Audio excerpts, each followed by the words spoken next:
Time takes a toll on everyone, they say. Time is merciless, it won't wait for us to change. Time, I am stressing out, I can't figure out what to say. Oh, time, just give us time. Time, looking back on pictures, and I find it hard to see you and myself in places where we used.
Hello, viewers.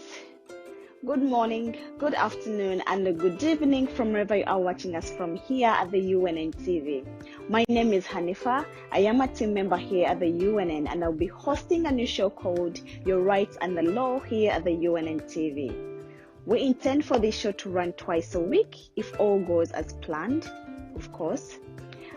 Well, at the UNN, we are not the most knowledgeable or the most educated individuals, but we are here to share the little knowledge and the little information we have with you, our viewers. And we also learn from you, our viewers, because it is believed that in a democratic society, an informed citizen is an active citizen. And that successful democracies around the world depend on the active participation of its informed citizens. This aligns well with our aim here at the UNN, that is, to keep you informed to enable you become an active citizen of Uganda. The topic today is about civic education. Well, we start with what is civic education? Civic education is the study of the rights and obligations of citizens in a society. Civic education is more about empowering citizens to be active, and it relates to behaviors affecting other citizens, particularly in the context of urban development. Civic education is not a new thing in Uganda, interestingly. The history of civic education dates back to the colonial days. Civic education is also provided for in the Constitution of the Republic of Uganda. The Constitution provides for the creation and nurturing of democratic society in which all citizens have the right to participate in the affairs of their government. Civic education enhances the people's competence and opportunity to participate meaningfully and responsibly in self-governance. Article 30 of the Constitution of the Republic of Uganda provides for the right to education, where all citizens in Uganda have a right to education. All citizens in Uganda. Further, Article 30, Part 2 provides that every Ugandan has a right to participate in peaceful activities to influence the policies of the government through civic organizations. On the other hand, democracy means a system of governance where the power rests within the people. However, in Uganda, under the Museveni regime, or the dictatorial regime, civic education, which was commonly known as civics or political education, was intentionally scrapped off the Ugandan syllabuses, both in schools and tertiary institutions. Because of this, Ugandan citizens have been deliberately left uninformed when it comes to education of their government, democracy, and political leaders. This has created very inactive citizens simply because they are not informed. So, what is the purpose of civic education anyways?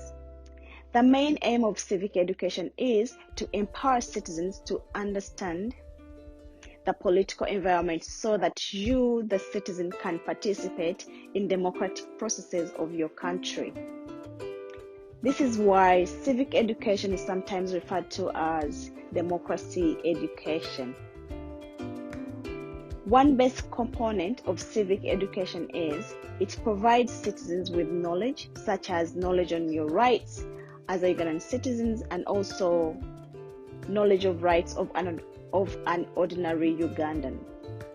Civic education further teaches you, the ordinary Ugandan, about the roles and functions of the government institutions and the Ugandan parliament.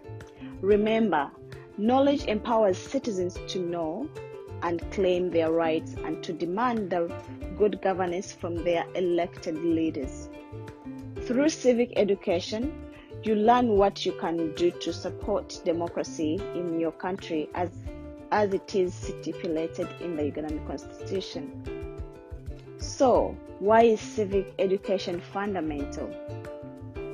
The overall aim of civic education is to promote active citizens and responsible citizens and successful democracies.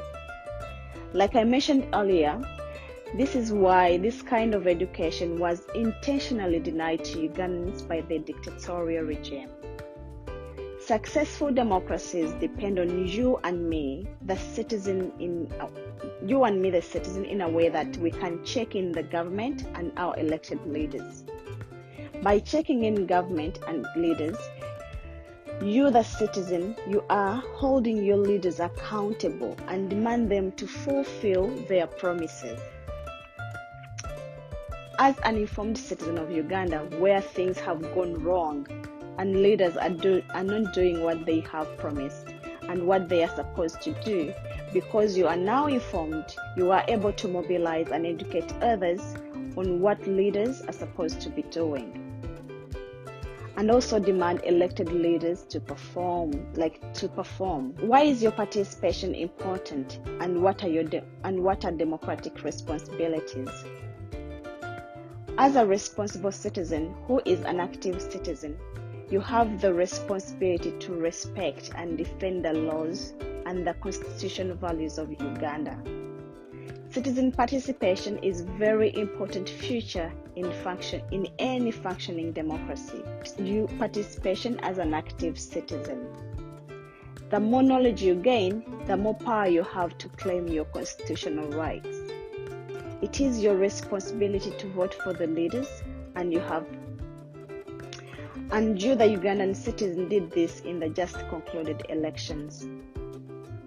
Now this is up to us to exercise our constitutional rights and demand our victory. Remember, you are not a spectator. As I conclude, we'll recap on what we have shared. Civic education further teaches you, the ordinary Ugandan, about the roles and functions of the government, institutions, and the Ugandan parliament. Remember, knowledge empowers citizens to know and claim their rights and to demand good governance from elected leaders.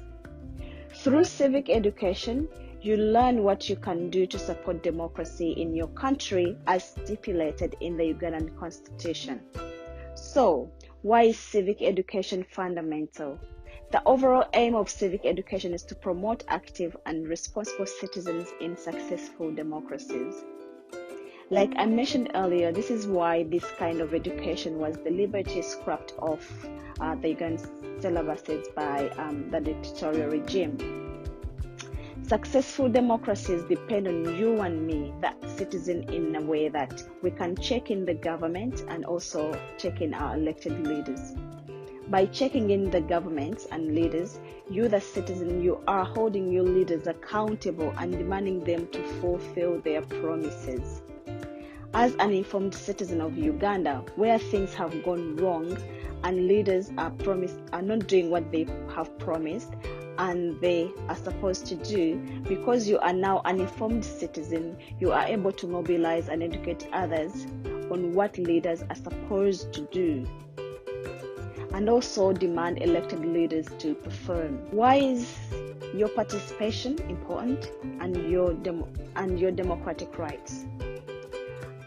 As a responsible citizen who is an active citizen, you have a responsibility to respect and defend the laws and the constitutional values of Uganda. Citizen participation is a very important feature in a functioning democracy. Uganda needs active participation as a citizen. The more knowledge you gain, the more power you have to claim your constitutional rights. It's your responsibility to vote for your leaders, and you, the Ugandan citizen, did this in the just concluded elections. Now it is up to us to exercise our constitutional right and demand our victory. Remember, we are not spectators. As I conclude, we'll recap on what I have shared earlier, that what is civic education is about, that is about knowledge, what democracy means in the constitution, and that knowledge is power, and that if we are all aware of the power we hold, we can use it to a collective benefit. For example, if you knew of your constitutional rights as a Ugandan citizen, like rights to basic education, you could be able to demand for better schools for all, because this is your constitutional right. The more knowledge you gain as a citizen, the more power you have to claim your constitutional granted rights to improve your life situation. As Ugandans, we have the power to change the political practices, political leaders, and political decisions for the benefit of all Ugandans. Here at the UNN, we would like to inspire you, the citizen of Uganda, to play your active role as a defender of the democratic values, inclusive prosperity, and justice. Once again, thank you for watching and for sharing this information. You can leave your comments in the comment section below and provide feedback on how we can improve or what you would like to learn more about. You can email us or contact us through hello@getunn.com or just for your contribution. Until next time, have a great evening, a good morning, or a good afternoon. Once again, my name is Hanifa. See ya. Ciao.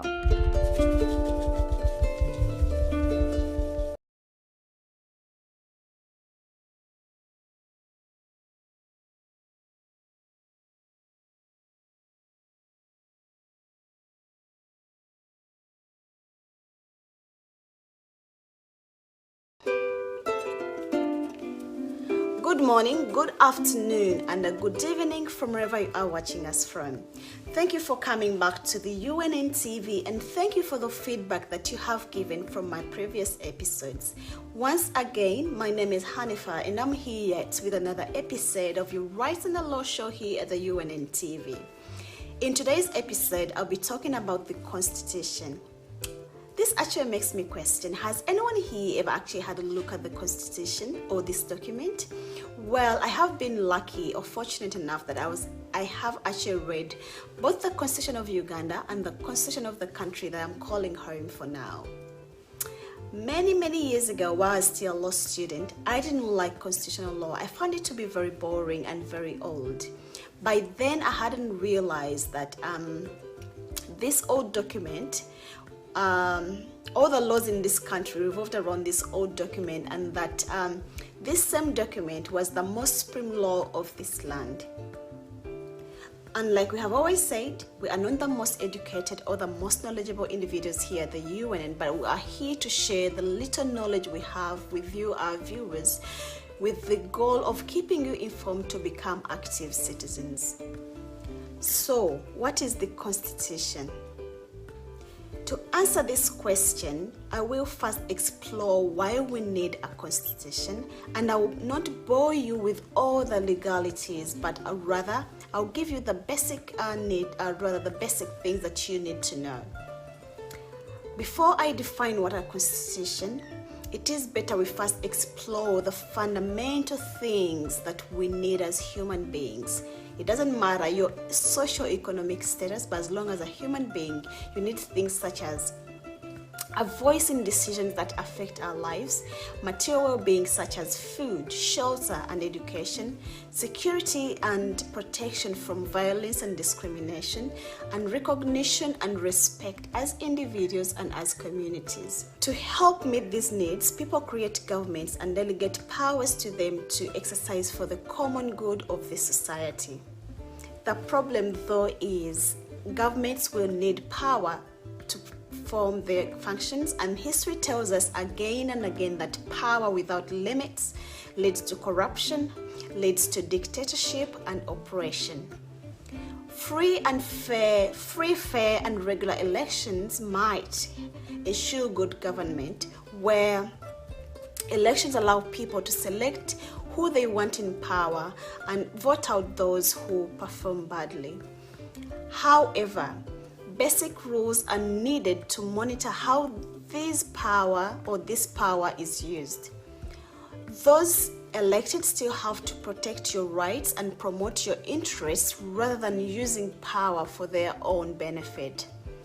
Just like any sport where there are rules and there is a referee, in a democratic society, there must be rules by which all players must abound. And these rules are provided for only in the Constitution. The Constitution is a law and is not just an ordinary law. The Constitution is a supreme law of a country that establishes, organizes, and empowers the government and determines how the other laws in a country are made and implemented. The Constitution is very difficult to change than any other laws of a country, so that those in power do not make up the rules as they wish. Just like any sport where it wouldn't be fair if the winning team changes the rules, in a democratic country, it is not fair when those in power can change the rules as they wish. The Constitution harnesses the energy and power of the government, ensuring that the people control the reins. This explains why people who are establishing a new and fairer society, one of the first things they do is to write a new constitution. For in Uganda's case, when the ruling regime came into power, a new constitution was drafted and enacted in 1995 to establish rules for using power. Like any other military coup that seizes power, the Museveni regime did away with the old constitution until 1995, when a new one was enacted. Like any other dictator in the world, the Ugandan constitution has been amended tremendously to favor the current ruler. For example, there has been age limit amendment on the constitution and many others, where he basically did not want any inconvenient limits on his ability to rule for life and by force. Why is the constitution important? The constitution organizes and constrains power. This the constitution does in various ways, which include dividing power between different political institutions, for example, sharing functions between the president and the vice president, or between different levels of the government, that is, national level and the local level. The Constitution defines the powers of these institutions and regulates the relationship between them. It also ensures that power is rotated or is changed to give a chance to people to choose someone else in each election. In Uganda, 6 times in a row, just the one person. This is intended that one party, person, or institution cannot accumulate too much power or stay in power for far too long. It is important to maintain strict separation between the political institutions on one hand, such as the elected parliament and the elected government, and on the other hand, permanent neutral institutions such as the courts, the military, the police, and the civil service. The Constitution also constrains power by outlining what the government must and must not do. For example, a set of constitutional rights sets out that you cannot be tortured, cannot be imprisoned without due cause, and that your freedom of speech cannot be infringed on. The Constitution further directs the government to provide for basic human needs such as education, healthcare, sanitation, and housing. The Constitution, interestingly, does not protect only the majority.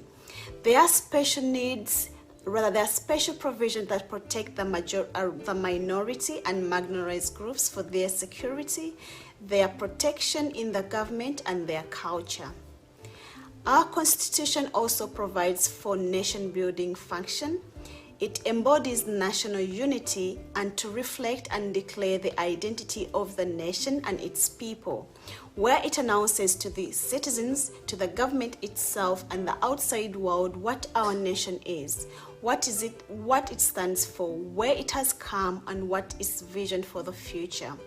Well, a good constitution is one step to a peaceful, prosperous, and a democratic society. Its fundamental aim is to set out the rules by which the government should govern. It ensures that the democratic aspiration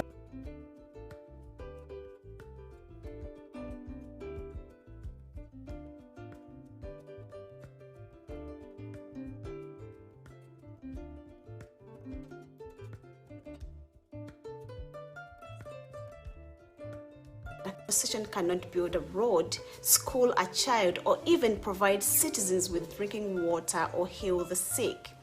Yet the Constitution has a profound effect on how well our country functions, and as a result, it has an effect on the quality of the lives of our citizens. A state or the government needs a powerful engine to do the things that the citizens needed it to do. This power has to be under control, though. Thus, a good constitution, if Uganda had one, would keep the power of the government under public control by putting the people in the driver's seat, ensuring that the government is responsible and represents the ordinary citizen. Uganda has a wealth of problems, sorry to speak. There is unemployment. Opportunities are very few. Young people are angry. People live in fear. There is garbage on the streets. Roads are full of potholes. no electricity in some parts of the country, schools are crowded, and in some instances, education in Uganda is made for the few. The courts and the administration are corrupt, and if you do not have a connection or money for a bribe, you will always be at the back of the line. Why is it so? This is so because Uganda is a poor country actually. We are all aware of all the natural resources we have as a country. However, those in charge and who are well connected and close to power have plenty of money. They feast while the rest of Ugandans go hungry. These few people run Uganda for their own personal benefits and not for the benefit of all the people. And at the head of the table sits the president, the old man, who has been in charge for as long as any one of us can remember. He has got the country exactly where he wants it to be, that is, in his pocket and under his heel. Elections in Uganda are a farce, and anyone who dares to speak out ends up dead or ends up in jail. Uganda's whole system is broken, and one wonders where it all went wrong. The problem started with the limitless powers of the president and his allies, where the presidency or his presidency overshadows the country. There is no limit on the number of times this old man can be elected, and under his regime, the parliament has no real power, the judiciary has no independence whatsoever. Nothing has stopped this dictator from appointing his own son as head of army, wife as Minister of Education, and other family members and allies in government positions, or even handing out government contracts to friends and families. This is so because our constitution is too weak to protect its people, and the constitution provides no real constraint to the president's abuse of power. Instead of empowering you, the Ugandan person, the constitution is simply suppressing you. The government has become your master instead of the government being your servant. Until you rise up, your hopes of justice, dignity, equality, and rights will not be realized until we rise up and fight for all of this. For God and my country, thank you for watching once again. And if you have any suggestions, any comments, please leave in the comment sections below. Or you can as well email us at hello@getunn.com. Until once again, thank you very much for watching. Stay well, stay blessed, stay safe. Bye for now.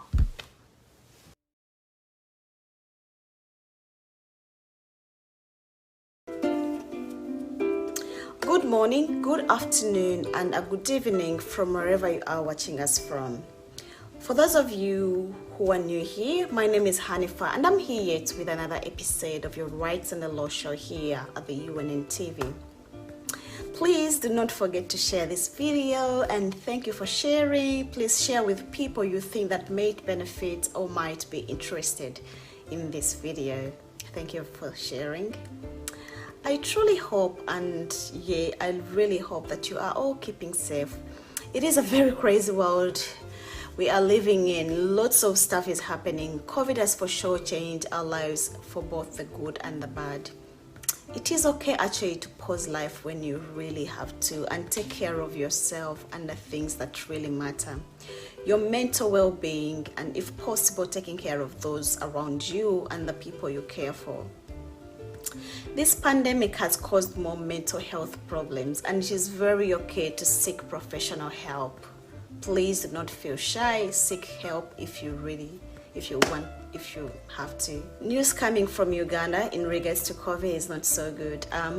My heart as a parent really broke down when I saw images of children stranded on the streets waiting for transport to take them back after this very unplanned lockdown. This is so heartbreaking to see. I hope these children arrived home safe wherever they were traveling to. Thank you, by the way, for the feedback you have provided from my previous videos. And to answer just a few questions, especially one about the constitution, I personally would say a new constitution will have to be drafted to lift on the powers of the president, and also draft laws that protect the country as a whole, not just the one particular individual. Another feedback was how my show is short. Well, truly speaking, it is hard to go for a long time. What would I be talking about? I really don't know.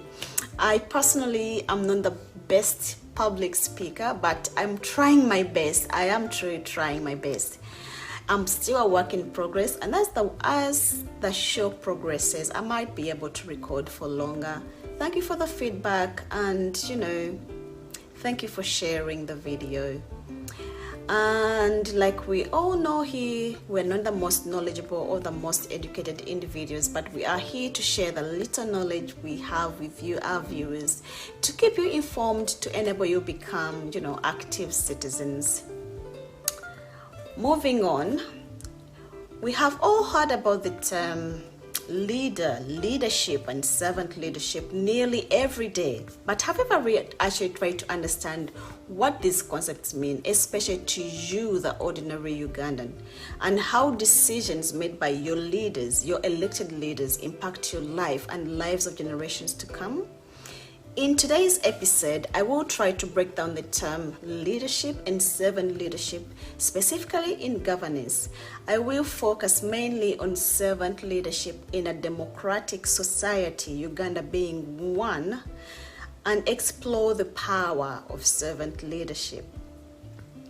I intend that by the end of this episode that you are able to reflect on your elected leader or yourself as a leader and truly question that, are you that leader the world at large considers a servant leader or a good leader? So I will begin with, there have been numerous rulers throughout history who have led people, but these rulers were very inhumane and very destructive. They have committed the unthinkable crimes. Some turned into very horrible rulers. But does this still make them leaders? I personally believe that a leader is someone who does more than just lead people. That a leader is someone who can see how things can be improved and one who rallies people to move towards that better vision. What is leadership? As there is no specific definition of leadership, I will try to answer this, that leadership is the act of motivating a group of people to act towards achieving that common goal. It is a traditional way where one directs a government or an organization in a way that makes it more cohesive and more coherent. For many people, becoming a leader is a lifelong journey that involves embracing and, observing new skills and methodologies at every turn of their life. And one such methodology is the concept of servant leadership. So, what is servant leadership? This is a concept, this approach of servant leadership was first coined by someone called Robert Greenleaf in his essay titled Servant Leadership in 1970. And this concept has been used by people, organizations, and governments around the world for quite some time. In his essay, Greenleaf argues that servant leadership is where a leader serves all the people following him or her, not just a few people, but all the people following this person. That a leader is a servant first who focuses on the needs of others, especially the needs of those following him or her, before they consider their own needs. Servant leadership is not just a leadership style or technique, but it is a way of behaving that leaders should adopt. This leadership approach truly complements, the democratic leadership styles. Greenleaf, in his essay, he outlines 10 principles of servant leadership, And he suggests that any leader who carries themselves as a servant leader, they should demonstrate these principles. The first principle was or is listening, where a servant leader is intentional with purpose. They are able to pause so that they can respond rather than react. When they listen to their supporters with intent, they are able to serve them and also build trust. For example, if your leader paused and when you are interacting with them, they are able to listen to what you are saying to them with purpose of understanding, and so that they can respond, effectively, not just like listening for, then that a servant leader should be empathetic. This is where servant leaders strive to understand and empathize with others. Where a leader is able to put their viewpoint aside temporarily, value others' perspectives, and also approach situations with a very open mind. The other principles are healing, where healing brings about transformation and integration. Then we have the principle of awareness. There is persuasion, conceptualization, foresight, stewardship, principles of servant leadership. Why should your elected leader demonstrate these principles, and how does this affect you, the ordinary citizen? Your leader should demonstrate these principles simply because a servant leader encourages and gives his or her supporters a chance to think and decide for themselves. For example, you as the ordinary citizen in your little community or in your community, you want something or you need something, you present this to your leader, who then escalates an action. Furthermore, great leadership starts with self-leadership, and a servant leadership creates the rarest commodity, which is leadership without ego. We all know of those Ugandan leaders who actually have a super ego, not so? And I know you can actually name some of these people. More so, servant leadership is important because a servant leader leads from the heart so as to inspire others. Servant leadership doesn't lead for or because of money, but they lead from the heart. So in order for a servant leader to experiment this, they have to take big risks. While exploring the risks, they are able to create an environment of psychological safety. This means that a servant leader is able to allow their supporters or their team to give them feedback, and this can be both negative and positive feedback. Yes, that you are able to give feedback to your elected leader without you being attacked or being called a non-supporter. When a leader accepts feedback, they are understanding the other point of view, and also this enables some of their supporters to take risks because the supporters know that their leader will support them. I'm not talking about, the evil risk, but the risks such as speaking up, condemning evil, and so on and so forth. Indeed, psychological safety is absolutely critical because it's critical because it creates a safe environment that allows you as a servant leader to feel and learn as well. Unfortunately, feedback is sometimes very hard to accept by some leaders because some of these leaders think that they are strong and they're the best leaders the world has ever had. This kind of thinking, has led or has driven our country into a very, very bad state.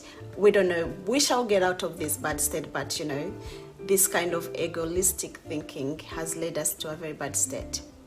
Being able to accept feedback, as a servant leader, you are able to change and also influence others, supporters to follow you. I personally believe this demonstrates leading from the heart. Is this the leader you elected, or is this the kind of leader you are? One who leads from the heart? To conclude, in everyday lives, we are all leaders in some kind of way actually, be it in the families, in the organization we work for, or in the communities we live in. But the question is, what kind of leader are you? Or what kind of leader is your elected leader? Are you that kind of leader, or one who leads with power or fear? Or are you a leader who is open-minded, one who leads from the heart, and one who is not influenced by money, power, or fame? Here at the UNN, we would like to inspire you, the citizen of Uganda, to play an active role as a defender of democratic values, inclusive prosperity, and justice. So as you sit back, before I end this video, as you go back, you think back and say, are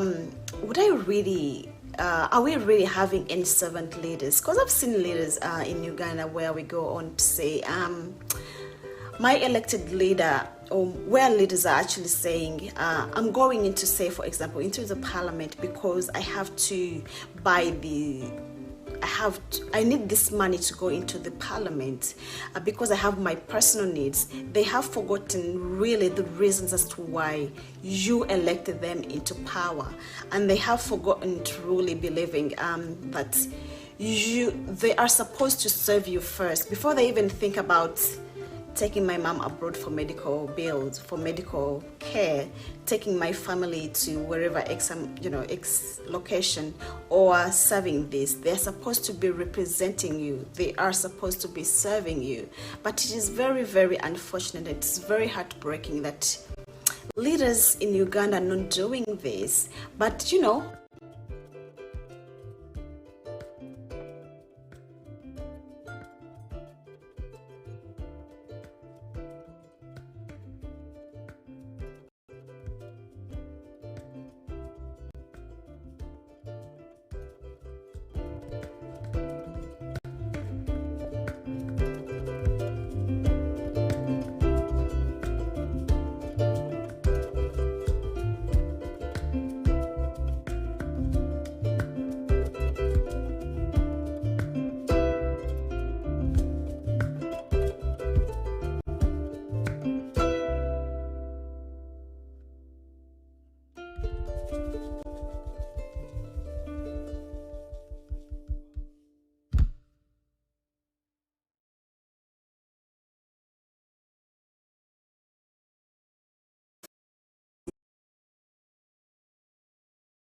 hello viewers, good morning, good afternoon, and a good evening from wherever you are watching us from. My name is Hanifa, for all of you who are new here, and I am here yet with another episode of your Rights and the Law Show here at the UNN TV. Thank you for always coming back, and thank you for always watching. Plus, thank you for always sharing this video with anyone who you think might be interested in this video or might benefit from this information being shared. I truly feel for, or my heart breaks for people who are down there in Uganda during this unplanned, very chaotic second lockdown, with no permanent solutions in place. The government has completely done nothing, literally nothing, to try to contain the virus. Uganda had a full year actually. There was that all kind of space to prepare in case there is a second spread, in case, we had a full year, but the government did nothing. The stupid government officials and all they did was eat all the monies which were donated and monies which were borrowed. And then look where we are, the ordinary person, the ordinary citizen, how are they going to survive during this second lockdown? I truly don't know how heartless these people can get, But the good thing is the virus does not discriminate. It doesn't say you are rich, you are a government official, or you are an ordinary citizen. it will get you, and then you also still have to suffer that there is no beds, there is no oxygen. But for anyone out there in Uganda, we have you in our prayers. Actually, where I am right now, we are coming out of our 4th lockdown, but the government here has done everything necessary to try contain the virus. And also the government has this saying, we are in this together. So you feel that like there's gonna be support. Stay at home, we're gonna give you support. Don't get me wrong, or don't ask me questions like you are in a developed country. Yes, indeed I am in a developed country. However, what stops our countries from being developed? It's not written anywhere, that Uganda is going to be an underdeveloped country, but because our leaders are so stupid, they are so heartless, and they are very selfish, that we are going to be, in this kind of hopeless situations as developing countries. So this is really, it hurts actually. I should say that's the right thing, it hurts. But wherever you are, you are on this on your own. Stay safe, sanitize, wear your face mask, and do all things necessary to protect yourself.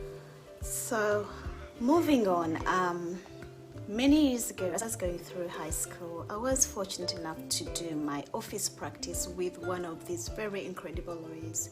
I was interested in the law, and I went to do my office practice with this lawyer who was a very down to earth, very someone who was always giving back to the community, in a sense that they were running a free women's legal clinic where they were helping women, specifically women, with all their legal issues, say divorce, property settlement, domestic violence, and lots of other legal problems.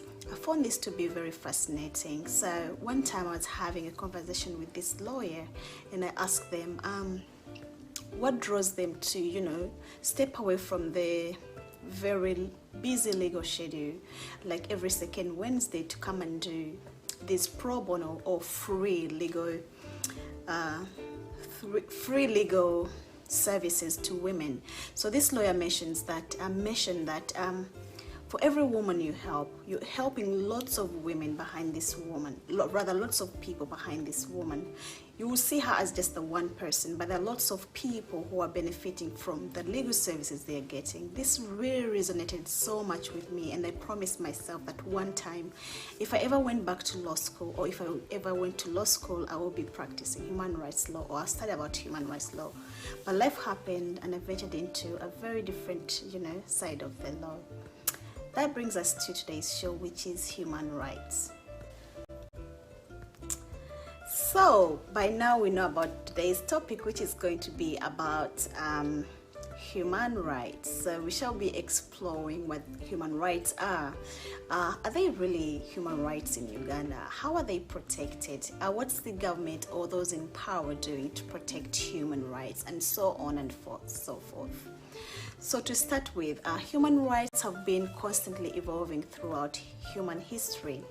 They have been tied to laws, customs, and religions throughout ages. Their standards change with or according to human needs and interests. Human rights are actually not a recent innovation, because ideas about rights and responsibilities have been an important part of all societies throughout history.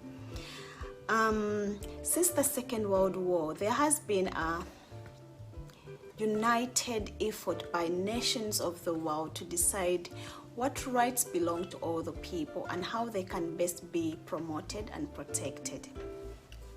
On the other hand, human rights law has foundations in the notions of natural rights developed by classical Greek philosophers such as Aristotle. Human rights law has roots in natural law. I'll come back to explain that when time permits, where scholars like Thomas Aquinas in Summa Theologica stated that there are behaviors that are naturally right or wrong because God ordained it to be so. What was naturally right could be ascertained by humans by right reason of thinking properly. So as I move on, at both the international and local level, there are treaties, there are covenants, there are declarations, there are principles and standards. All these are for the protection of human rights. Some of these are binding and some are non-binding. So the binding ones are we have the treaties, we have the conventions, and so on and so forth. And the non-binding ones, we have the principles and standards. At the local level, which I would say like the country level, we have human rights organizations and laws which all aim still to promoting human rights. So every human being has rights, correct? They are the rights that everyone enjoys as a virtue of life. For example, the Internet Encyclopedia Philosophy defines human rights as the basic moral guarantees that people in all countries and cultures have simply because they are people.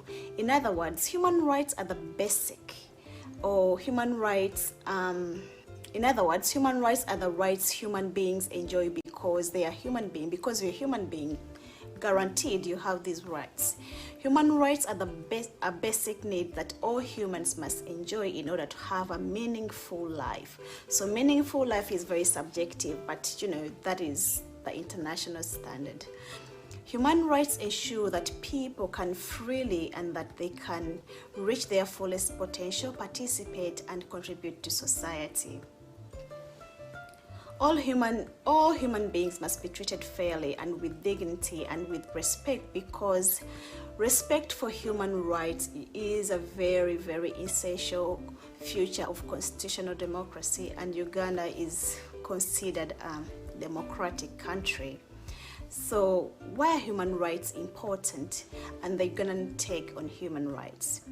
In Uganda, human rights are provided for in the Constitution of the Republic of Uganda under Chapter 4, which is named Human Rights and Freedoms. The protection of human rights in Uganda draws its inspiration from the civil rights movement that started at the end during the Second World War, and it led to the adoption of the Universal Declaration of Human Rights by the United Nations General Assembly in 1948. The values of tolerance, equality, and respect can reduce friction within society. Putting human rights ideas into practice can help us create that kind of society, that we all want to live in. In recent decades, there has been a tremendous growth in how we think about and apply human rights ideas. This has had many positive results in that knowledge about human rights can empower individuals in a democratic society and offer solutions for specific problems. Human rights are important part of how people interact with each other at all levels of society, in the family, the community, in schools, in the workplace, in politics and international relations. It is therefore very vital that we should all strive to understand what human rights are. When people understand what human rights are, it is easy for them to protect justice and then also the well-being of the society. Human rights protect us against the actions of those in power or those who have power over us. For example, the police, the military, the governments, and so on and so forth. And the human rights also help us create a world in which we can all reach our fullest potential as human beings. We are entitled to have our human rights protected and promoted simply because we are human beings who deserve to be treated with dignity and respect. This means that your race or sex or ethnicity, origin, color or religion, or any other status, we are all human beings who are entitled to human rights. There are 3 core principles of human rights that describe how human rights work and how human rights apply. The first core principle is the principle of inalienable or inalienable. That is the word. The word gives me trouble, which means that our rights will apply to us simply because we are human beings. They cannot be taken away from us by anybody, not even by those in power. Our rights cannot change even when our life circumstances change. The second core principle is the principle of interdependency. This simply means that human rights come as a full package, that the protection of some rights depend on the protection of the other rights. For example, a person cannot be denied health care and hope that the life to life can be granted. These two work hand in hand. On the other hand, our human rights support one another and strengthen one another. The other core principle is the principle of equality and non-discrimination, which simply means that every person enjoys the same set of rights. The rights apply equally to everybody, regardless of your social or economical background. Like I said earlier, the Ugandan Constitution the Ugandan Constitution is the supreme law of the land, and it grants for human rights. One of the important part of the Ugandan Constitution, as far as an ordinary person is concerned, is the Bill of Rights, which is under Chapter 4, like we've seen earlier. This chapter embodies the rights that are to be respected by all authorities, the state, and the individuals. This whole chapter is dedicated to human rights, and it outlines different groups of human rights. First of all, it gives a number of basic rights which include the right to equality before the law, and the right to life, and the right to human dignity. Chapter 4 of the Constitution goes on to talk about the civil rights, which are the rights a person or an individual has as a member of a society, state, or nation. So they are the rights citizens enjoy because they are citizens of Uganda. The civil rights also include freedom of religion, freedom of belief and opinion, and freedom of expression. Then further, this chapter has talks about political rights, or outlines political rights, which include citizens' right to make political choices, such as forming or campaigning for a political party, and the right to vote in a free and fair elections. I don't know why I'm laughing, but free and fair elections. What is special about the Bill of Rights in Uganda is it focuses on the socio-economic rights. For example, the right to housing, the right to education, the right to health care, the right to food, water, and the right to social security. Not all countries commit themselves to these rights. These rights place a special duty onto this special duty and responsibility to the government, and this is in the Ugandan perspective.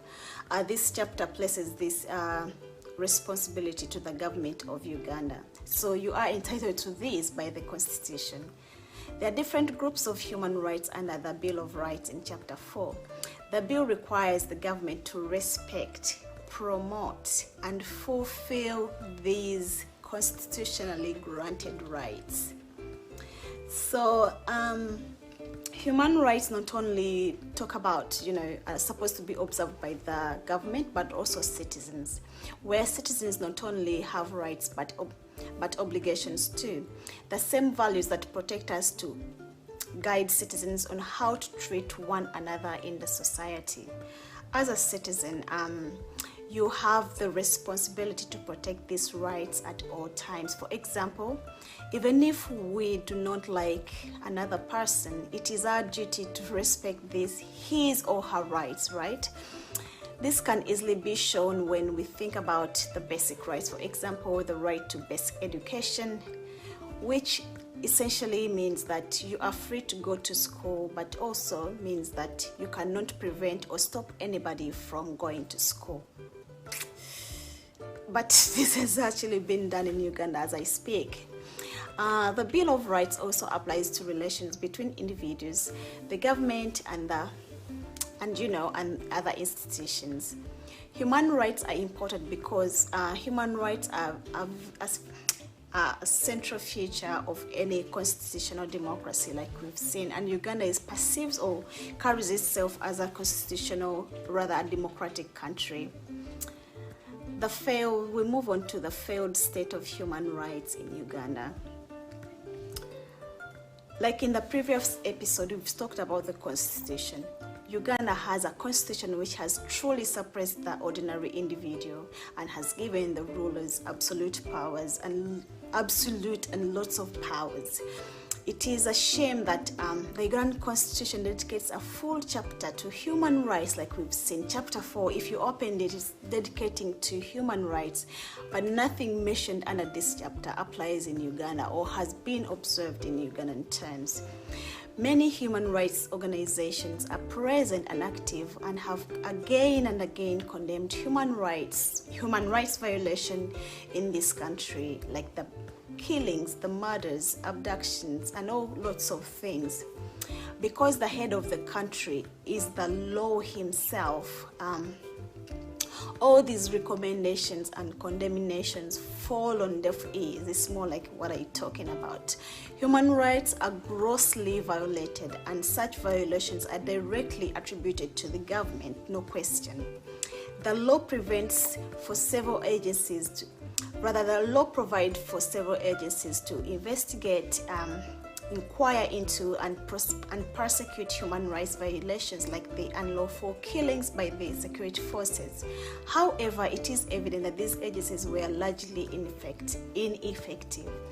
The constitution established by the Republic of Uganda, it established the Uganda Human Rights Commission, that is the UNHCR, to investigate any person or group of persons for violation of human rights. But all this is merely said.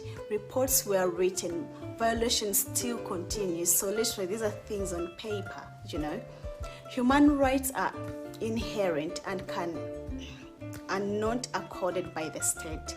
That is why individuals enjoyment of human rights is not limited to what is provided for in the Constitution.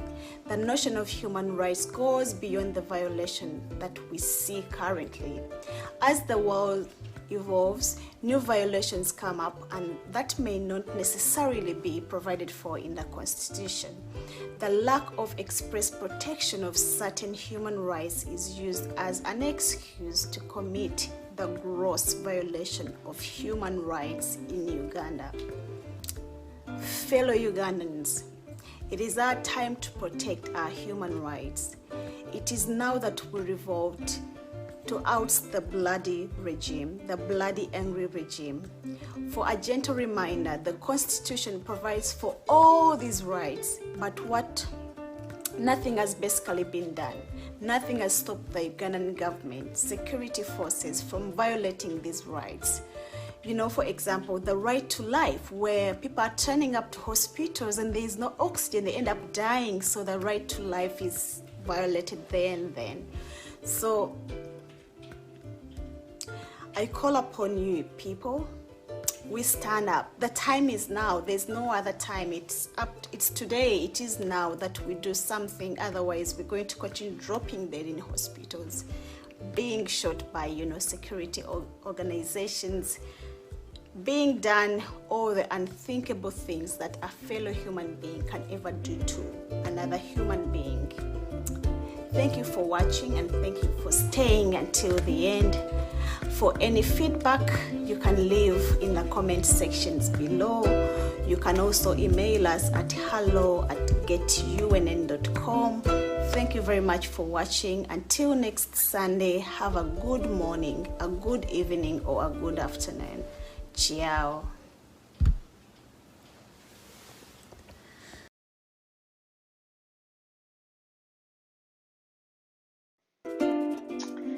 Good morning, good afternoon, and good evening from wherever you are watching us from here at the UNN TV. My name is Hanifa, for those of you who are new and wondering who is she. Yes, Hanifa, and I'm here yet with another episode of your Rights and the Law show here at the UNN TV. It has been quite a while since I was last here, and a lot of things have happened, both the good and the bad things. But in anything which has happened, we just only thank God that we are still here. I would like also to say thank you to all of you who reached out when I lost my mother a few months? Yeah, about 2 months ago. That was so thoughtful of you guys to send out the condolence messages and all kind of thing. That was so heartwarming. Yeah, thank you very much. At the same time, I also send out my sympathies and condolences to any of you who's lost their loved ones. It is really heartening, or it hurts so much in a sense that I personally I had a very good relationship with my mom, and the fact that she's no more, oh God, things I never thought about, but now I have to deal with. But anywho, I'm trying to forge a way of moving forward. It is hard. I can never forget, but I can always move forward from, from her death. And I hope whoever lost their loved ones are also trying to find a way of moving forward. Well, on the same note, I am so scared of the COVID, I should admit. Yes, so I'm taking all the precautionary measures available to try to mitigate the factors of myself catching COVID, or my loved one, or anyone I know catching COVID, which is why I got vaccinated against COVID. I got my AstraZeneca. It became available to people who are 40 years and below where I live. So I'm like, oh well, I may as well go and get the AstraZeneca, which I did get about a month ago, and I'm doing well. I'm not yet a zombie. So I would say if the vaccine is available for wherever you are living, you may as well, go get it. It won't hurt a soul. So it would be very sad if someone died of COVID yet the vaccines were available, which would try to prevent death. So I'm not a medical expert. I'm just saying my own personal experience. So don't quote me wrong. I got the vaccine. Today, without any further ado, I hope you are sharing the video. Please do share the video with people you think might be interested in this video, and then also do not forget to comment and ask me a few questions which you feel might help you or you would love to know about. So without any further ado, I'll be going into today's topic, or the episode for today, which is good governance. Beautiful. So in today's episode, I will explore the concept of good governance. I guess you have all heard about this term if you are indeed an active citizen. Remember, we are not the most educated or the most knowledgeable individuals here at the UNN TV. All we are here for is to share with you all the little knowledge and the little skills that we have with you all to enable you become an active citizen. It is highly believed that it is only an informed citizen who can be an active citizen, right? Which is why we're here. So to begin with, the concept of governance is not a new term. It is as old as human civilization. As simply put, governance means the process of decision making and the process by which decisions are implemented or not implemented. That's pretty much what is governance. So good governance is an approach to government that is committed to creating a system founded on justice and peace that protects individuals' human rights and civil liberties. I keep calling liberties liabilities, but yeah, it's liberties. So good governance in a country cannot happen without a government, because the government is one of the actors in good governance. So there's no way it's going to be governance if there's no government. And a government is described as the body of persons, that constitutes the governing authority of a political unit or an organization. That is what we call a government. So Governance can be used in several contexts, such as corporate governance, links in the banks and corporate institutions, and then we have the international government, say between countries like Uganda and any other country, and then a national governance, which is within the country. And then we have the local governance, for example, where your area of residence, say somewhere down there in Uganda. Then good governance is about people, institutions, and financing development. Governance is more about how people, through institutions, decide on how to obtain, produce, and use and distribute resources.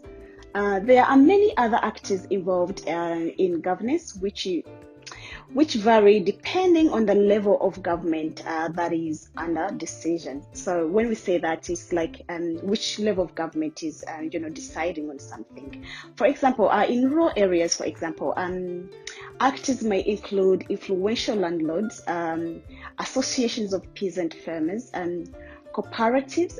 We have the NGOs, research institutions, religious leaders, and finance institutions, political parties, and the military. These all influence, governance. We have qualities of good governance. Where there is governance, there has to be good governance, and there are qualities. So according to the United Nations, good governance is measured by the 8 factors, which include participation, rule of law, transparency, and responsiveness, census-oriented, equity, and inclusiveness. We have effectiveness and efficacy, and then accountability. Yes, accountability. So let's see. Today, I will explore all the above mentioned in detail as I reflect on Uganda and what would have been done if there was good governance in our country. Do we have good governance? I myself, I believe no. So let's see how we go. Number 1 of the quality of good governance is participation. Where participation by both men and women is important for good governance. Participation can be either direct or through legitimate institutions or representatives, say your local member of parliament or your local council, and so on. And participation needs to be informed and organized. So informed and organized. You can't just wake up today and say, boom, here I am. This means that freedom of information and association and expression on the other hand, and an organized civil society on the other hand. So where we have participation, these have to be in place. All people and groups, including the vulnerable groups, minority groups, the weak and the powerless, are involved in the ruling or managing of the country, either directly or indirectly. So we shall maybe directly by yourself or indirectly through representatives. So not giving the whole task to just the one person to manage the country, just as it is the case in Uganda, where we give everything, that this is the current leader is managing everything. He appoints the minister of toilet, he appoints everything, So then the second quality of good governance is the rule of law. This I've talked about before in my previous episode. So good governance requires fair laws that are enforced impartially, and the law enforcement institutions like the police and the courts of law. So when we say impartial, there is no being sidelined. Further, the rule of law also requires full protection of human rights, particularly the rights of the minorities and the poor, and the rights of the vulnerable, so that is the children, the women. So impartial enforcement of laws requires an independent judiciary and an impartial and incorruptible police force. And I don't know why I'm laughing. By impartiality, I mean treating everybody equally. For example, in the courts of law, judges are not biased towards the towards one competitor over the other, which is what is this in Uganda. So here, everybody must abide by the laws of this country, and actually no one is above the law. We are all, we have to abide by all the laws. And by everybody, it is literally everybody in Uganda or in a country. It won't matter if you are close allied to the first family, if your gross income is higher than the Ugandan GDP, or if you are the most qualified individual. Thus, everybody has to abide by the laws. So, rule of law also ensures that corruption and abuse of power is minimized. The views of minorities are taken into account, and that the voices of the most vulnerable in society are heard in decision making. So, if there was good governance, corrupt officials, for example, could be held accountable, tried in the courts of law, and are actually convicted, but we have heard or read again and again about officials who have embezzled public funds, have got unexplained wealth, like the lady someone who sold goats to purchase some government land, and there's nothing was actually done to these people. Actually, they were awarded a ministry position somewhere in Uganda. So because of the absence of good governance, we have normalized such immoral acts where such individuals are actually awarded minister or senior positions after stealing from the people of Uganda. So there is no governance at all whatsoever in Uganda. And then the third quality of good governance is transparency.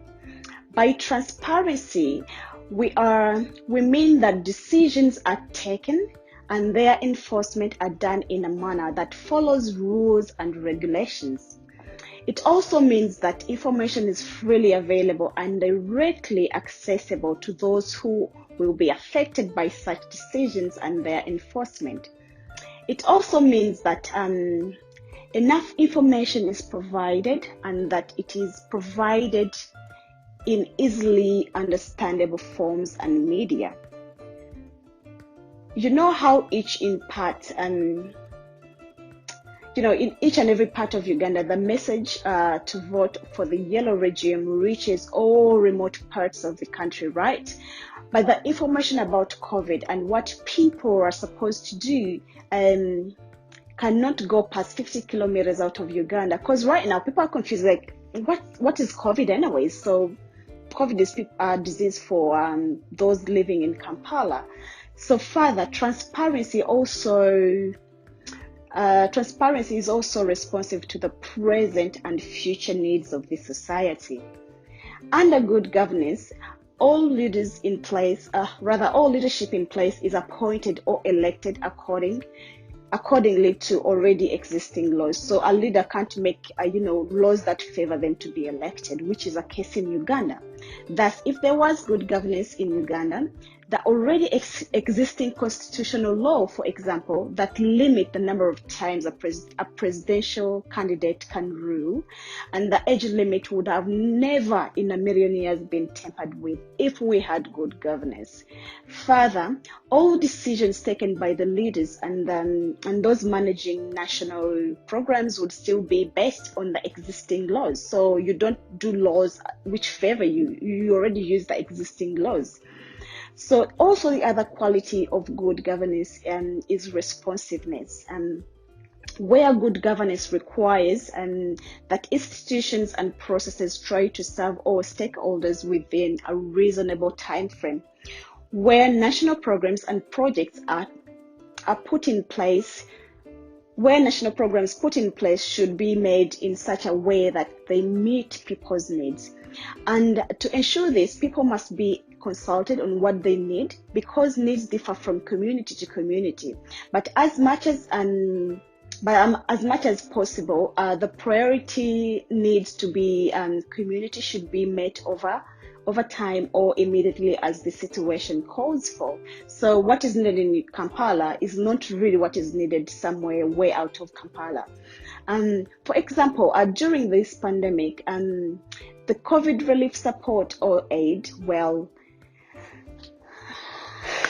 It is over a year and a half since the pandemic started. However, little or no information or support whatsoever has been extended or has been received by the ordinary citizen. Yeah, there was money which was supposed to be received, which got lost somewhere in between, which is quite absurd. And any COVID project that has sprouted, it has been a massive failure, where the aid has not reached the intended communities in a timely manner. I hope people might get COVID, rather the refund, the support after 2024 when COVID is gone. Hence, if there was good governance, the process of extending support to communities and to Ugandans would be seemingly smooth and timely. Good governance is also consensus oriented. There are several actors and as many viewpoints in a given society, and so good governance requires mediation of the different interests in society to reach a broad consensus in society or what is in the best interest of all community, and this can be achieved. It requires a broad and long-term perspective on what is needed for the society, for suitability of human development and how to achieve the goals of such developments. This can only result from understanding of the historical, culture, and society context or of a community. For example, many pre-colonial societies in Africa, known as pre-colonial societies were based on a consensus-oriented model where decisions were discussed and debated until a consensus was agreed upon. So good governance still calls for this kind of, this kind of governance. In a similar way, good governance requires that different interests in society be balanced to reach a broad agreement in society on what is the best interest of the whole community, and how this can be achieved. It also requires a broad understanding of what is needed for sustainable human development and how this can be achieved. So decisions made by the rulers should be based on agreement of all people, not just the one person, So in Uganda, it's just the one person who makes all these decisions affecting millions of Ugandans, which is kind of crazy and out of, I have no words for that actually. And so these decisions are made by the majority, which is you, the Ugandan citizens, the 45 million Ugandans. And when, for example, when the Ugandan parliament passes a law, it must be agreed upon by all the majority of the members, even though checks and balances in case of Uganda are put in place to ensure that the minority views are not completely overruled. The ideas of majority making rules or decisions in parliament has indeed been misused in a way that the yellow regime has the majority of members of parliament. Thus, decisions are easily passed favoring the yellow regime because they are the majority. So because we're making decisions basing on the majority, so that is what happened in Uganda. Due to the lack of good government, a hell lot of bad decisions have been passed under the Ugandan government, and I can't even begin to mention which one, but we all know. The latest being the planned installation of car tracking devices by one Bush war hero. We all know that one Bush war hero rather. The other quality of good governance is equity and inclusiveness. This is when a society's well-being depends on ensuring that all its members feel that they have a stake in it and do not feel excluded from the mainstream of society. This requires all groups, but particularly the most vulnerable, to have the opportunity to improve or maintain their well-being. For example, structures be put in place and concerned about the women, youth, persons with disabilities and workers. So in this way, the system would be promoting fairness and respect for the views and participation of all concerned. The workers' rights, where the Ministry of Gender and Labor is as good as a dead institution, research station. So in Uganda, I don't know what the Ministry of Health does, or rather Labor does, but we have one. Then we move on to quality of effectiveness and efficiency, where good governance means that processes and institutions produce results that meet the needs of the society while making the best use of the resources at their disposal. The concept of efficiency in the context of good governance also covers the sustainable use of natural resources and the protection of the environment. The resources that are used to run programs would have been correctly identified and used if there was good governance. For example, we have natural resources in Uganda, but still not good enough. When we talk about resources, we refer to money, we have equipment, we have workers, information, and any other asset needed to make a program effective. However, with the rampant corruption in Uganda due to lack of good governance, money is being wasted on programs and programs are not being implemented and do not promote effectiveness or efficiency. Money, for example, the money we spend, Uganda spends on member of parliament cars would have never been spent. It would have been directed to more pressing issues. And you ask a question: why would Uganda need this money to be spent in the middle of the pandemic in the first place? So questions we have, and we have really no answers. And so good governance also means that processes and institutions produce results that meet the needs of the society while making the best use of all the resources at their disposal. It also covers natural resources and the protection of the environment. We have seen how forests and natural reserves have been awarded and destroyed by shoddy investors, yet protection of the environment should be a first priority under good governance. We only have the one earth to live. We have no other plan B or plan B planet.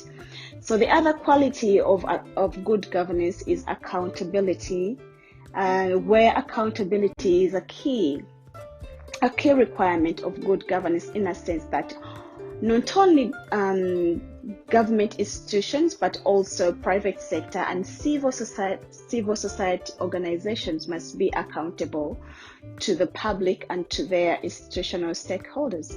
In general, an organization or an institution is accountable to those who will be affected by the decisions or action of all their actions. In a political setting, the government is supposed to be accountable to its people, not the other way around. You get what I mean? So, and accountability cannot be enforced without transparency and the rule of law. Leaders in power should explain to the people they are leading how and what they have used specific public resources for, what programs are in place, and how they have promoted people's well-being. COVID funds up to date, there's still no accountability from any of the leaders in power, which is shocking. This is appalling. This is pathetic. I have no extra words to even explain this. So as I conclude, or in conclusion, good governance is indeed a missing link in Uganda's democracy, where Uganda is faced with challenges such as rigging of elections, lack of effective participation of citizens in the political processes, and poor management of election, culture impunity, political violence, guided nature of democracy, lack of independent election management institutions. We have lack of neutrality of external and internal monitors. We have insecurity in Uganda. There is ineffectiveness of Ugandan police and police force, weakness of political parties, lack of credible opposition to challenge the incumbent political party. We have in Uganda corruption and lack of accountability. There is overbearing influence of the executive over the organs of the government. And because governance is the rules and processes determining how decisions are made and implemented, if there was good governance, and of course this will be attained in the better Uganda, rules and processes will have to be legitimate, fair, decent, accountable. They would be transparent, they would be effective, and enable collective action to solve problems for the public good. This will include effective government, would include the effective government including sound there would be sound public funding and also public management. And the above diagnosis pretty much fits neatly into the common argument of democracy and good governance issues in Uganda. We can achieve all this with a federal system of governance if in our better Uganda, or if we as Ugandans chose to had one, or we had one.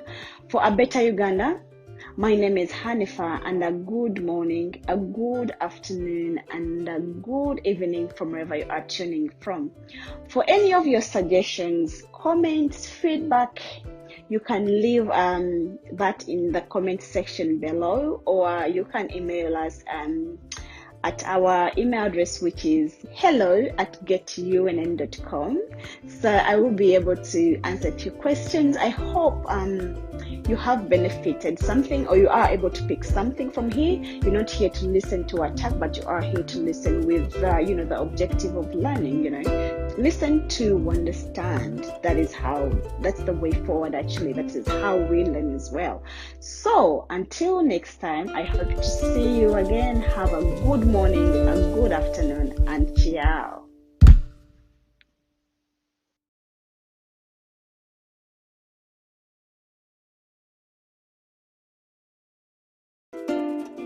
Hey, welcome. Thank you for being here. Thank you for sharing the video, and thank you for always clicking on when the notification comes on, and then you're always here. I truly appreciate that. Oh, did I even greet you? Good morning, a good afternoon, and a good evening from wherever you are watching us from here at the UNN TV. For those of you who may not know me, or who may need a reminder, I should say, my name is Hanifa, and I'm here with your Rights in the Law show here at the UNN TV. Yes, it happens every Sunday. Sometimes life happens, and for example, last weekend I was unable to be here with you, but every now and then, whenever I get some time, I'm always here for the Rights in the Law show here every Sunday. And also, like we've always said, we are not the most knowledgeable or the most educated people here at the UNN, but the main reason we are here is to give you information we have, share information we have with you. We also learn from you. Interestingly, we learn things from you, our viewers. So by doing so, by sharing information with you, we are enabling you to become an active citizen, as it is believed that it is only an informed citizen who can be an active citizen, which put in the sense that if you do not know about something, there's no way you may put up about start asking about questions and all that kind of thing, which is why we are always here. It's like every time we always come up and talk about things, share with you lots of things. Yes, as I say that, may you please not forget to share the video with somebody you may think or you may feel may benefit from whatever I have to share this afternoon, this evening, or this night. Yes, because it's nighttime my side. Thank you very much, and without any further ado, I'll be going into today's episode. Well, today is episode number 6. Wow, time really flies, and just like yesterday, I was just beginning to do this recording. So, in today's episode, I'll be talking about public accountability in a representative democracy. When you talk about Uganda carries itself as a very democratic country. So is it really a democratic country, or this is something which is on paper? Well, the term accountability has come up a few times in my previous episodes. For example, in the leadership series, human rights series, and responsible governments, and many others. We've heard about it quite some time, every now and then, about accountability. What is it anyways? What does it really mean? In today's episode, I will be exploring accountability in a representative democracy. I guess by this time, when I talk about accountability, we are not referring to money, but rather lots of factors and considerations. So I think by now we're very aware of that. By representative democracy, we are referring to a democracy where eligible citizens elect members of parliament to make decisions and laws on their behalf. So, for example, the recently concluded elections where people in Uganda elected their representatives, so that's what we call about representative democracy. Accountability has then been described as the hallmark of modern democratic governance. Accountability then refers to the obligations of a public enterprise and agencies who are entrusted with public resources to be answerable for physical and social responsibilities to those who have assigned such responsibilities to them. Accountability involves citizens holding their leaders accountable for their actions, most especially if the actions are against the public good. For example, where you ask your leader, may say, to dig up a borehole or build a road or probe for a law or do anything. So now we're asking, okay, for example, when when holding our leaders accountable, we're asking them, how far have you gone? What went wrong? What went right? Give us feedback. That's what we call about accountability. Accountability is not a new idea. For example, Benjamin Disraeli, a 19th century British politician, wrote that all power is a trust that we are accountable for its exercise, and that from the people and for the people all springs and all must exist. So we are getting all the power from the people. That's what it means. Hence why accountability is believed to lie at the heart of a democratic government. Remember, Uganda is perceived as a democratic country. Is it just on paper, or is it like really a democratic country? For that question, I'll leave you to answer that. At the heart of accountability is a relationship between those responsible for something and those who have a role in the passing of judgment on how well that responsibility has been discharged. So we asked our leader to build a road. Have they done it? So we're holding them accountable. When accountability works well, it enables a degree of feedback between the government and the public that it serves. Hear me right, it's the government serving you, the ordinary citizen, the everyday Ugandan, not the other way around, where in Uganda it's the citizen serving the government. So, where the public's power is entrusted to others, there is an important and an overreaching constitutional and fiduciary principle that those entrusted with public power are accountable to the public for the exercise of their trust. It is also observed that public's trust in the public sector and public service is closely related to the level of confidence the public has in the public, Is there confidence in the Ugandan public? Is it comfortable in its government? I don't think so. So by public sector, we are referring to the production, delivery, and the allocation of goods and services by and for the government or its citizens, whether at the central or local government level. The public sector covers all government ministries and agencies of government. So being accountable to the public is an obligation of all those who hold office or employment in the government system. So if you hold a government position, then you are accountable. It is a burden that is placed on the public sector when it accepts responsibility for exercising power on behalf of the public. Remember, the public is you, the ordinary citizen, the everyday Ugandan, the taxpayer. You are the public. We agree that public accountability comes from the need for a trusting relationship between the public sector and the public. It is about the public sector demonstrating competence, reliability, and honesty in a way that allows the public to judge the trustworthiness in using public money and resources and public resources. So that makes me actually, is your leader trustworthy? Do you think when they have all these at their disposal, can they be held accountable? Public accountability is a crucial instrument in a democratic society alongside a safeguard of rule of law and a tool of learning in policy. It is acknowledged that there is complexity of accountability in modern government arrangements, and there is a continuum of accountability relationships, both at vertical and horizontal between the public sector, the government, the parliament, and the Ugandan citizens. So all these are intertwined, kind of. Nevertheless, there are some fundamental tenets and practices of accountability that are well established in public administration. And that brings us to the question: is public accountability a reality in Uganda?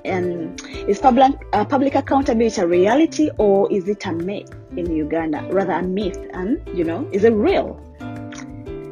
We see legislation prescription for public accountability is contained in several pieces of legislation. For example, the Ministry of Public Services, the Ugandan Constitution, the PPDA, the IG Act, there is the Leadership Code of Act, we have the Anti-Money Laundering Act, we have the Whistleblowers Act. There are lots of, measures put in place to cater for accountability in Uganda, actually. But then we see, do these things also work, So the government ministers have under the Constitution a doctrine of responsible government and both collective and individual responsibilities. So the minister of, say, of education, the minister of so and so has a constitutional responsibility. Accountability is a minister is accountable to the parliament for the policies and actions implemented by his or her department. So as earlier mentioned, all measures and legislations have been put in place holding these ministers, public servants, accountable for their action. For example, by now, if there was accountability in the public sector, the Ministry of Education or the Ministry of Health would be held accountable. Like, what have you done? What are the goods? How far have you gone, for example, with trying to curb down COVID? How far have you gone with setting up hospitals, for, makeshift hospitals and all that kind of thing? We will be holding these people accountable if there was accountability. However, little has been done at all in, holding these people accountable, and there's so much corruption in Uganda, which makes you like, For example, the government has not supported the IGG to fight corruption. Corrupt officials are let off the hook because they are related to, or they are allies to, the ruling family. And one wonders, why was the IGG, for example, set up? If because it was meant to hold these people accountable, but you're like, why did you even waste time and money setting it up? This has resulted into patronage and impunity, which makes some people in government beyond the arm of the law. Hence why at liberty and misuse of public funds without being held accountable. The current system has made it hard for the bearers to prosecute cases of misuse of public funds by officials. For example, this guy of the Gavi Fund, embezzlement, and many others, whereby then the health minister and his counterpart were let off the hook, simply because they are relatives and they are allies to the ruling family. This is shocking. So we're not really in a democratic country, kind of. Further, the system has led to an increase to lack of trust in public institutions by the public due to the fact that there are few corrupt officials, if any, that have been convicted or who have been held accountable for their actions. By now, the Minister of Education, the Minister of Health, if I was, they will be held accountable. Give us answers. Don't just come here and, bullshit about things, There is also an increasing level of acceptance of corruption among the public, interestingly, and citizens have been made to believe that they are servants to the government officials. This is attributed to the fact that some people have come out openly to support and praise corruption in media and lack of, incompetence. People praise it, which is crazy, so due to the continued lack of accountability at the courts of law, for example, there is a misuse of discretion of judicial officials while handling cases. Judiciary in Uganda, we have witnessed unfair hearings and the inaccessibility of justice by citizens, corruption, there is bribery and failed judiciary simply because there is no accountability whatsoever. Everyone just does what they please, no one is going to ask me questions, that kind of attitude. In functioning democracies, judges are accountable to the law and the community. The judiciary is an independent arm of government and it is accountable. You can't just do things because okay, no one is going to ask me, I'll do whatever I want. Even in our own lives, we are accountable to some degree or some extent, However, in Uganda, this is completely the opposite, where a victim seeking justice has to meet the president to ever be able to get justice, if ever, Bags of money exchange hands at the courthouse where judges are bribed, prosecutors are bribed, oh my goodness, simply because there is no accountability. It should be remembered that the duties of the judiciary are owed to the law, which is therefore the peace, order and good government of for the good of the community.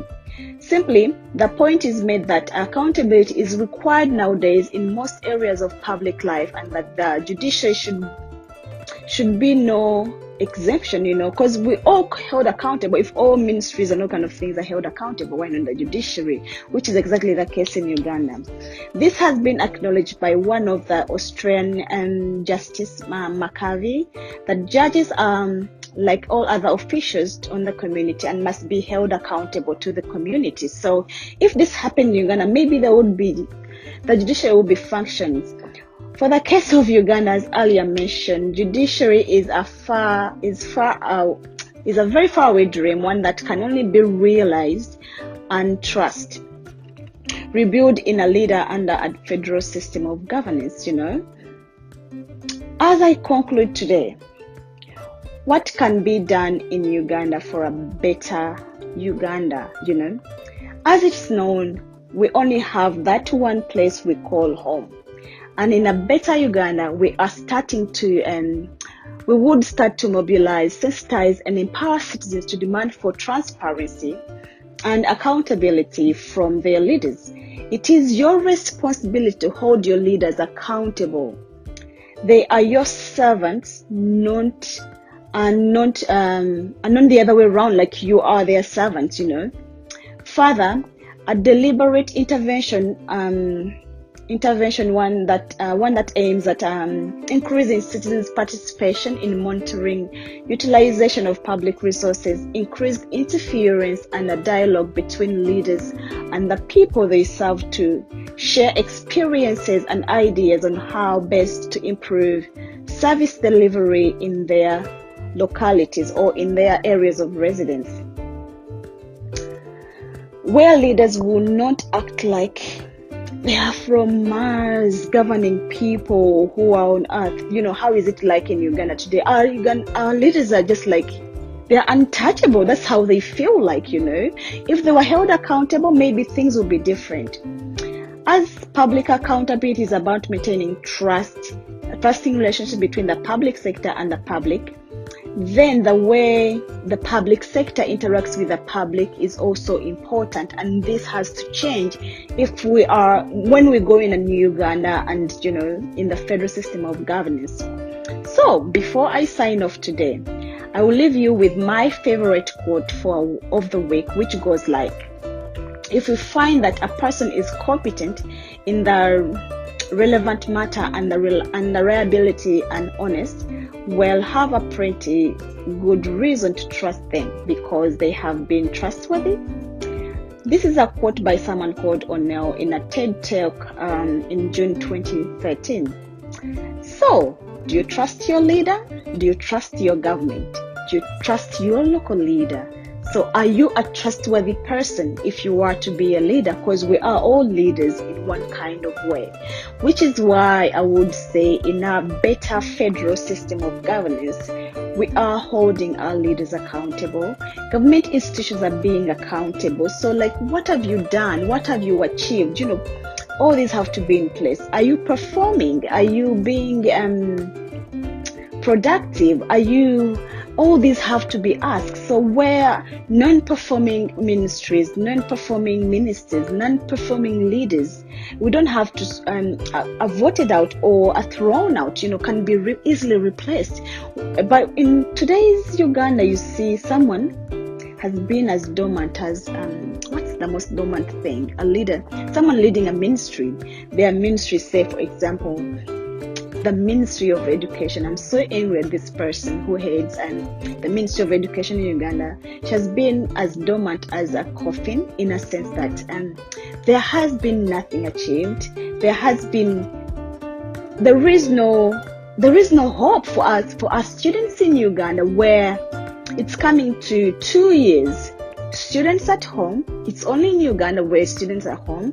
Parents are not being given feedback on what, you need that daily feedback. When is my child going to school? When is my child going to be able to be back in class? And then someone comes out in all their human being shape, should say, in all them being an adult, and they utter out complete garbage, I should say, complete nonsense, but these people are still being ministers. This is not the Uganda we want to be. This is not the Uganda which we want to raise our children in, because for us, we're all adults by now, maybe bad luck, we've suffered in a very bad country which has bad leadership. But how about the future generation? They are at home, seated. I was having a conversation with somebody, interviewing somebody in Uganda who told me, I didn't know there was even tax on on internet. That I didn't know. That was a new one for me. And then I'm like, okay, so there's tax on the internet. But the same minister sits every day on the TV, gives press conferences on internet, asking people to be doing remote learning. How many people in Uganda are able to really afford internet, truthfully speaking? This is going to be like for the few people who are still the very corrupt officials who will be able to who will be able to afford internet so that their children are able to do the remote learning. So this person said, now I gave up on buying data. I don't have the money to buy the data. I have like this person has 4 children, so imagine buying data and paying taxes for 4 children, because the classes are different classes. So this person said, we've resorted to farming, because the schools, the likelihood of the Minister of Education opening schools is close to nothing, is close to none. So schools in Uganda might not be opened until 2022 or 2023, if I'm not so sure, but but everywhere in the world, we've had COVID where I am, and students have been going to school. If it calls for remote learning, there's remote learning. The government puts things necessary to help a parent, because not everybody is rich, not everybody has a computer, not everybody has this. So they try to do everything necessary to see that our children, students are back to school, they are learning, they're not missing a year, or say, in Ugand's case, 2 years without education. So if there was, really democracy, which democracy calls for accountability, the person in charge of the Ministry of Education would be long gone. They are not performing. They're not performing at all, so they'll be already gone. So I would be sit here and vent for the next 20-30 minutes, but I would like to say thank you for sitting here listening to me, and if you do have any more questions, suggestions, and anything else, please leave us an email at hello@getunn.com. Or also, actually I forgot. Someone mentioned that I am very soft when I'm speaking, or my voice is low. Truthfully speaking, I'm a soft speaker as a person, so I am learning. This is a new gig, like I said, we learn from each other. So I'm learning to speak to a broader public. So maybe I'll get there, but thank you for that feedback. I truly appreciate. So I hope today is loud enough. Hopefully, I don't know. Anyways, until next time, my name is Hanifa once again. Thank you for watching. Thank you for being here. Until we meet again next week, inshallah. Have a great time. Jambo.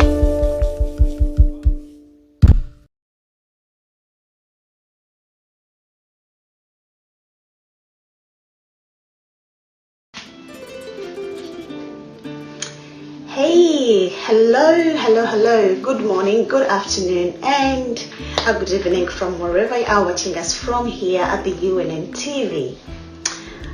For those of you who are new here, my name is Hanifa, and I'm here yet with another episode of your Right in the Law show here at the UNN TV. I hope you've been keeping well.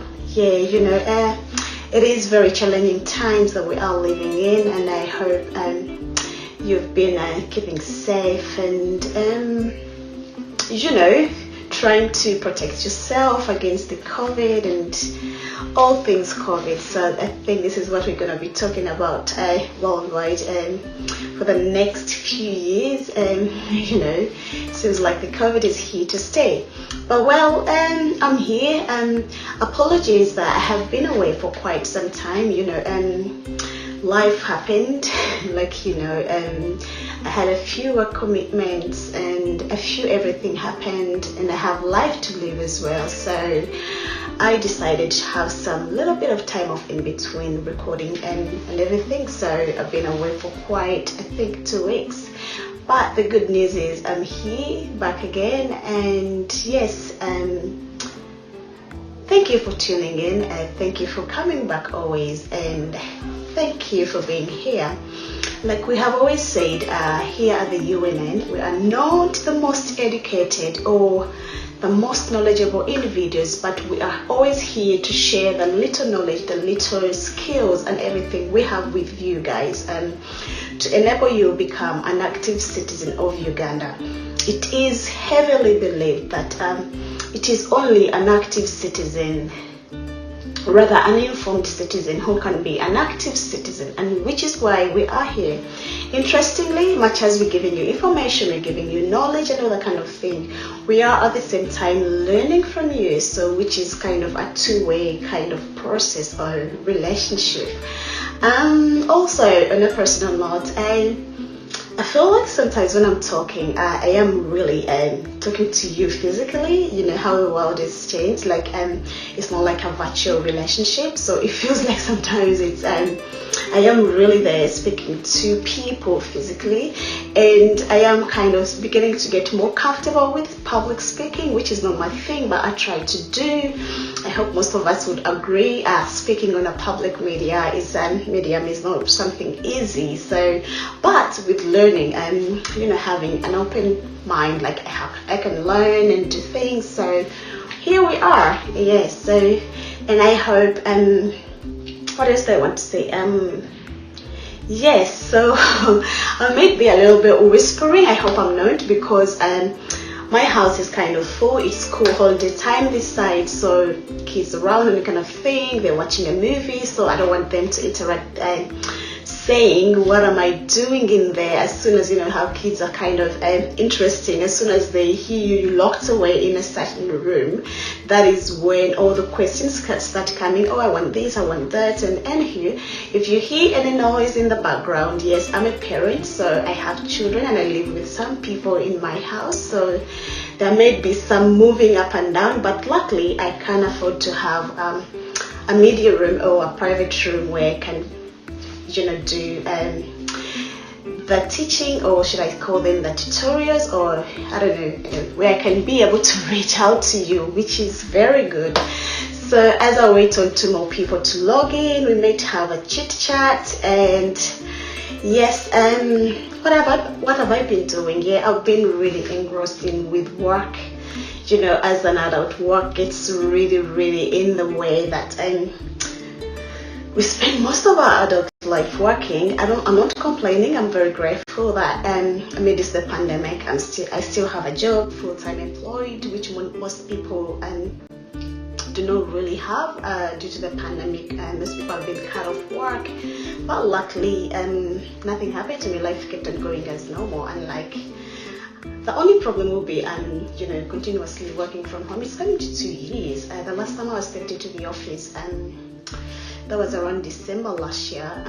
For Christmas, we had a Christmas party at the work, and I had some other things to do in our work. I think I did go in early January, but yeah, that's it. So since then, we've been full-time working from home, and hopefully the world will go back to normal, kind of the COVID normal, and we get back into work. So yes, I think that's a little bit of the introduction, and I should say, let's just get into what it is today I have in store.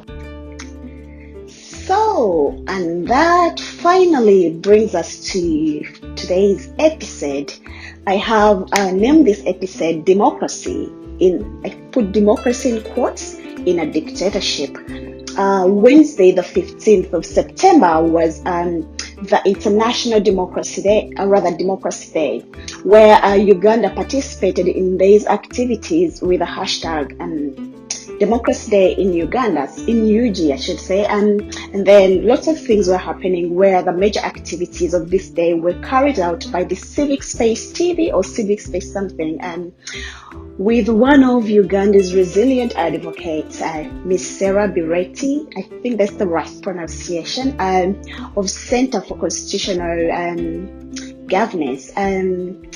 It is really important that young people, amidst the scrapping of civic education in Uganda syllabuses, are finding ways and they're engaging in meaningful civic debates. I found this to be really good, and that this center is really doing great work. Though I am very late to the party, yes, I know, and I'll be talking about democracy in a dictatorship with reference to Uganda in particular. A few questions keep hanging every time I must say we read about democracy in Uganda. Questions like, can Uganda have both? That is, a dictator at one side and democracy at the other side, or both all at one time. So we have a dictator and we're having democracy. Where Uganda is one of a few nations in the world with a president who has ruled for a very, very long time. A ruler whose regime is older than most of us here. Yes, I think 36, 35 years. But Uganda is perceived as a democratic country. Yes, interestingly. Today, I'll be exploring what democracy means. To start with, democracy literally means government by the people. The word democracy comes from the ancient Greek words demos, meaning the people, and kratos, meaning to rule. Democracy, a democratic country has a system of government in which the people have the power to participate in decision making. This essentially means that the supreme powers are vested in the hands of the people and are exercised by them directly or indirectly through a system of representation which involves periodic, free and fair elections. I must stress the point that each democracy is unique and works in different ways. Where in some democracies, citizens help make decisions directly by voting on laws and policy proposals. This is referred to as direct democracy. In other countries, for example, Uganda, citizens choose representatives to make decisions on their behalf. This is referred to as representative democracy, where you elect your local member of parliament or your local council, etc., etc. On the other hand, yes, a dictatorship is a form of government in which one person or a small group of people possesses absolute power without effective constitutional limitations. The perfect example I would give is the current government of the Republic of Uganda, where a group of, Bush war heroes have been ruling for most of us have known, So, and then finally, this brings us to the key principles or the core principles of democracy, as I discussed, to see on a scale of 10, should I say, where does Uganda sit as a democratic country? An ideal democracy has its heart and the following core defining values, where there is freedom of election and being elected. Citizens have a chance. In a democracy, citizens have a chance, freedom, and a choice to participate in elections of people they want to represent them. Also, citizens have the freedom to be elected. This freedom is for all citizens, and elections are ideally free and fair with no limitations. No limitations, no violence or brutality, and no imprisonment. So, does this happen in Uganda? I don't think so. In an ideal democracy, there is freedom of assembly and political participation. This essentially means that an individual or a citizen can freely associate with a political party. The right to a peaceful assembly protects the rights of individuals and groups to meet for a common purpose or in order to exchange ideas and information, to express their views publicly and hold a peaceful protest. Is this the case in Uganda? Can people protest? Can people freely associate or subscribe to a political party without intimidation, without imprisonment, without harassment? Without repercussions from the yellow regime? We keep these questions for a very much later discussion or a much more later insight. Further, in a democracy, there is freedom of speech, freedom of expression, and religious beliefs, where citizens take part in in the conduct of public affairs by exerting influence through public debate and dialogue with their representatives or through their capacity to organize themselves. This participation is supported by ensuring freedom of expression and assembly and association.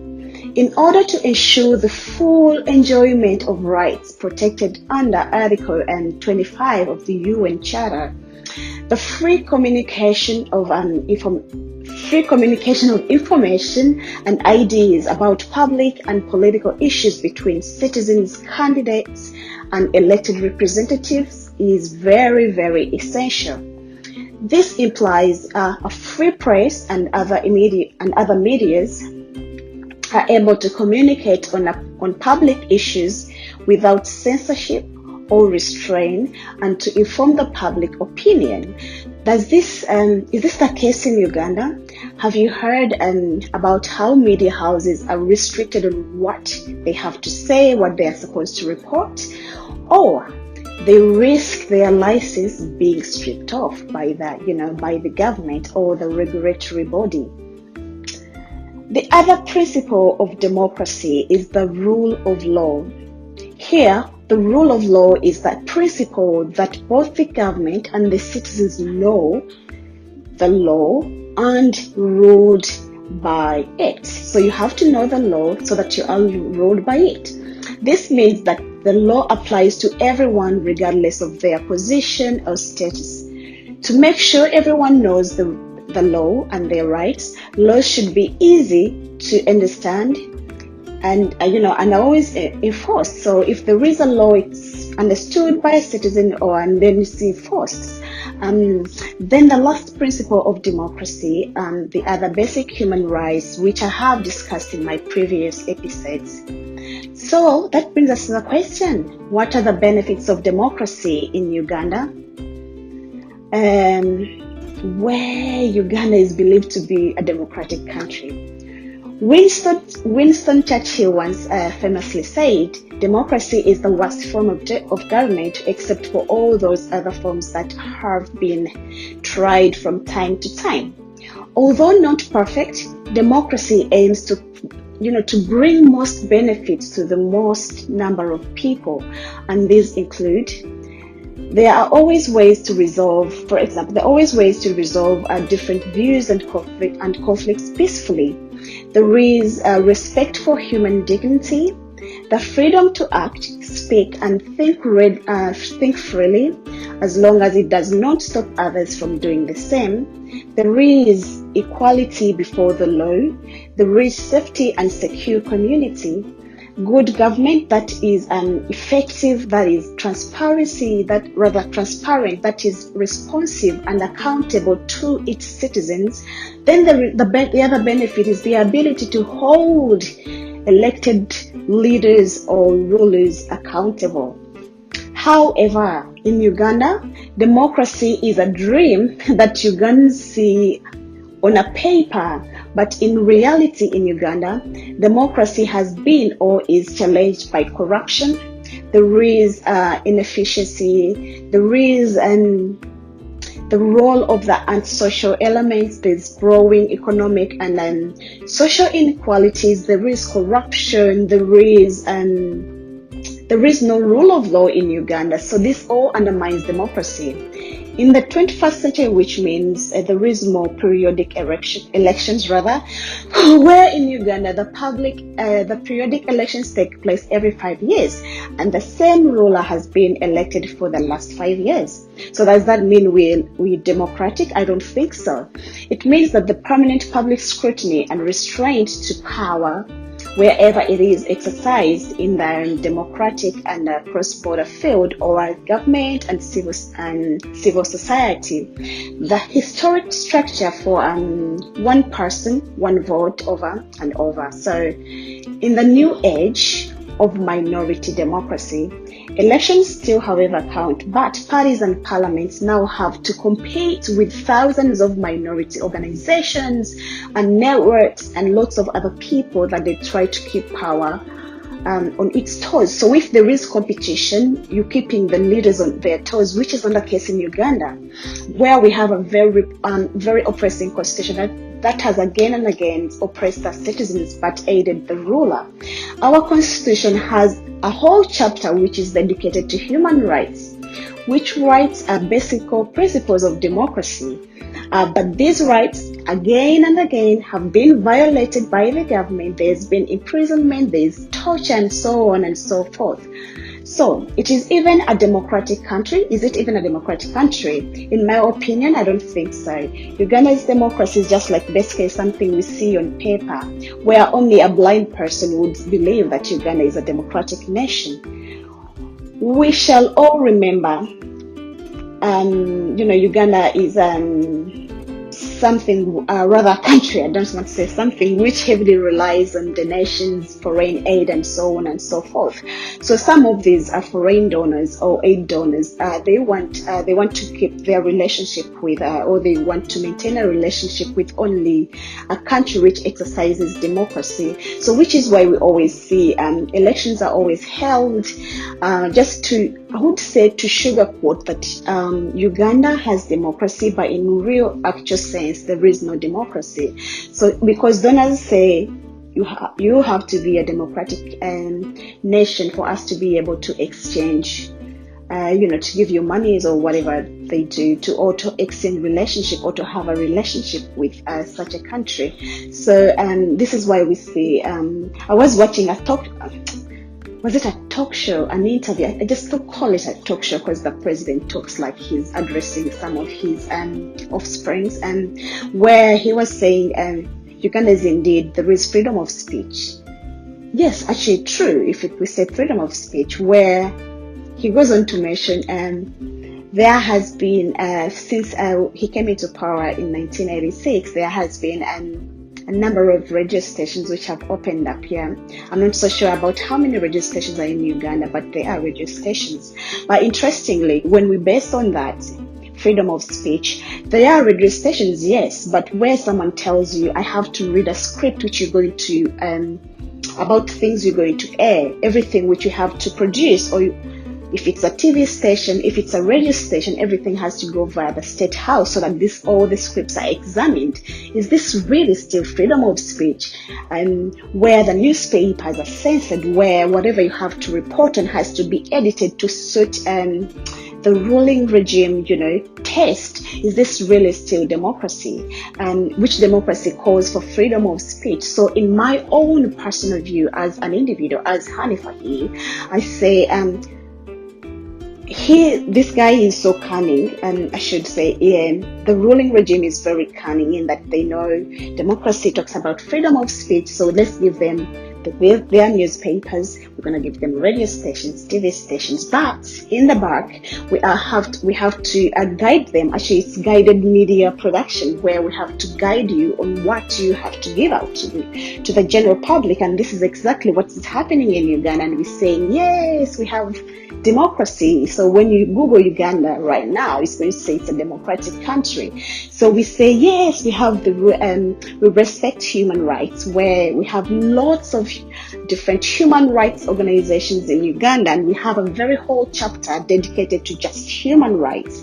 And then we're still saying, yes, because democracy is talking about human rights protection. So we're going to dedicate our whole constitution to human rights. And, these are things on paper to me. These are just things on paper just to keep a dormant person, to lie to a dormant individual that, yes, you have this, but basically in reality and in practice, there is nothing. There's no freedoms at all. So where you can't come up and wear your red, blue, whatever and go and protest, where you cannot really stand up on a medium where and speak your mind, speak what you feel like without being pulled out of the radio station or the TV station by the ruling regime. Is that still democracy? Where we have to democracy talks about protection of human rights again, where in Uganda people are still dying. for just the basic diseases, which are basic treatable diseases, where there is, under human rights, we have where the well-being of, your citizens, well-being of citizens of a country is protected. So where a country or a government provides the basic health care. Is this the case in Uganda? No. People are still dying, just for malaria. There is no medication in hospital. There are no beds in hospital. But still, we are saying we are a democratic country where you cannot stand up and speak your ground. I know someone would say you are speaking, but I'm very far away from Uganda, and I don't know if I was in Uganda, I would have been able to speak what I'm speaking right now. And then when you talk about human rights still, under human rights, education is, a very essential right. In Uganda, tell me right now how many people are able to go to school, or how many people are able to even read and write, how many people have access to education. Interestingly, right now it's coming to 2 years, schools are still closed, and with no hope of these schools being open, and still we're saying, yes, we are indeed a democratic country. Still, as I conclude today, democracy, it is something so that we can get rulers, the current ruler or the current regime is blinding Ugandans with to believe that there is democracy. But indeed, in all instances, I should say, there is nothing like democracy. We are sugarcoating it. So just say it is, and Uganda is a very, very democratic, rather dictator state. In a democracy where someone has stayed, or where someone has been a leader for 36 years, and we're still saying we are very democratic? No, I don't think so. So that brings us to the end of today's episode, where all the democracies we deserve as Ugandans who have suffered for the last 35 years or 36 years would be realized if we went through a very federal system of government, which leads me to say, if you haven't yet sent in through your form to ufcc@unn.com.au to view out your views, or rather air out your views, or give us your knowledge, expertise on what you feel about a federal, please do so. Until we catch again. Oh, also before I go, you can drop your comments in the comment sections below, or you can give me feedback at hello@unn.com. I always try to answer back, and thank you for always being here. Thank you for always coming to watch. I'll try to keep up and, with the demand, trying to frequently be here every Sunday if life doesn't get in my way. Thank you very much. Until next time, inshallah. See ya. Bye.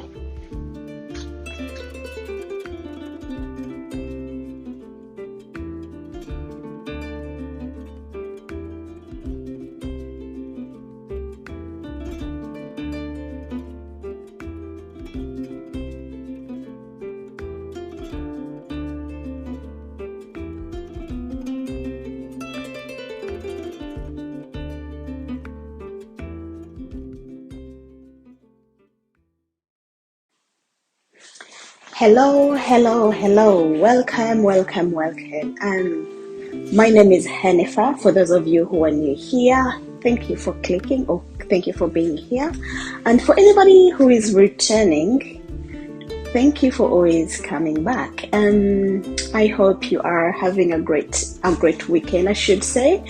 And did I even say good morning, good afternoon, and a good evening from wherever you are watching us from today, or I should say tonight. Well, the week is done. Yeah, actually, it is October. Yes, the year is going really so quick, I should say. And the weeks really go so fast, and I'm not so sure because maybe as an adult, weekdays are going so quick and all that kind of thing, that you're so busy doing work, getting engrossed into work, that everything moves really quick. Like it was Friday and I was still thinking it is a Thursday, and I'm like, oh my goodness, I haven't done my research for what I have to be talking about this weekend. But luckily and on time, I've been able to, and I hope you have been able to, achieve what you wanted to achieve for the week. And if you haven't been able to achieve what you had wanted to achieve, there is always time, there is always a chance. You're starting a new week soon, so maybe whatever you hadn't achieved, what you had planned to achieve last week, can be achieved into this week. Yes.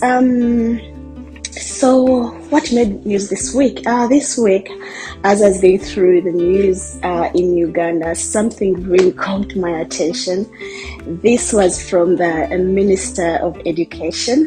That was really funny. Not really funny. It is sad that I was seeing on the tweet where she was opening up a dormitory, yes, in one of the best schools, old schools in Uganda, Gayaza High School. And I was like, okay, are they opening up schools then? Okay, no, they're not opening up schools, but guess what? They're opening up dormitories. And like, who's going to sleep in these dormitories? Kids who are, or students who are home, are they coming to sleep in these dormitories? So I found that, personally, it's kind of a mockery, There's no road plan to when schools are going to be open, but then here you are with her capacity. That is opening up. She was suggesting that chemistry should be taught in all Ugandan local languages. It should be noted Uganda has over 52, tribes. So imagine converting all these, chemistry symbols to all these 52 languages. And most times in a class where students are sitting in a class, they're coming from different tribes, but they're sharing the same class. So how is that even going to be possible? Like, imagine. So if I say stupid, some people are so born to be stupid, or some people don't think beyond, or some people are so incompetent on their job.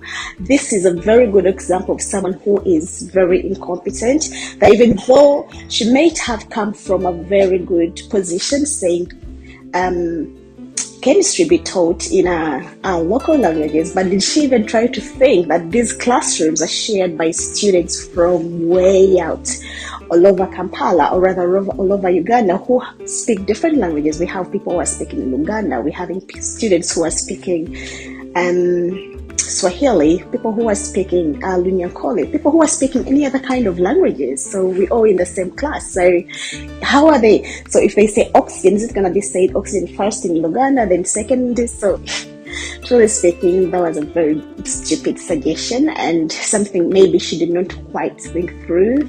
Yeah, like, what would you expect if you get, if positions are very powerful government positions that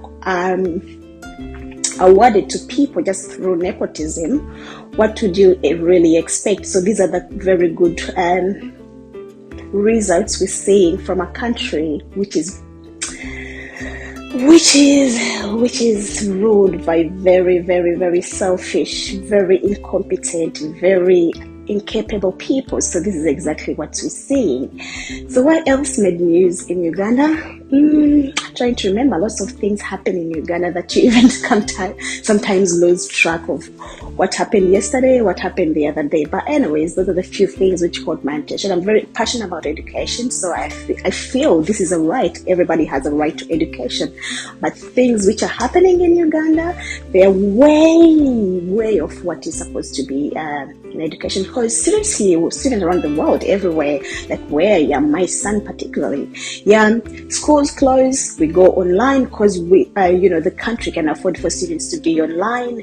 But throughout the past 2 years, students have been studying. It is challenging, but at least there is that kind of trying. But in Uganda, we do not know when the Madam First President is going to make up her mind and say, I think let these poor people's students go back to school.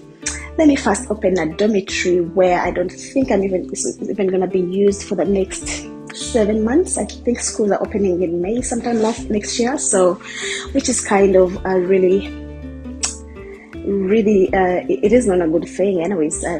So that is what it is. anyways, things will get better. We're very optimistic. Things will get better. Things are not meant to stay that way. Like with the right people and right everything, things will happen and things will be better. So without any further ado, or without no more, I think 6 minutes, that's kind of enough for as we wait on, as we have a chit chat. Yeah, what have I done? Today's been a very beautiful weekend. Went for a big drive. I love drives, and so it's one way of calming me down, reflect on the week I've had and reflect on the week ahead, what have been I assess my goals. I do that kind of personal assessment. What can I do better for the next week in terms of work, in terms of home, and that kind of thing. So every now and then I do that every weekend and try to see what can be improved, what can I do more, where have I failed, what have I, all that kind of thing, like personal kind of something. That's something I do for myself. So I went for a good drive with my son in the car, and yeah, we had very good good chat, spotting a few things around, and yeah, it has been good. So I think we should now get into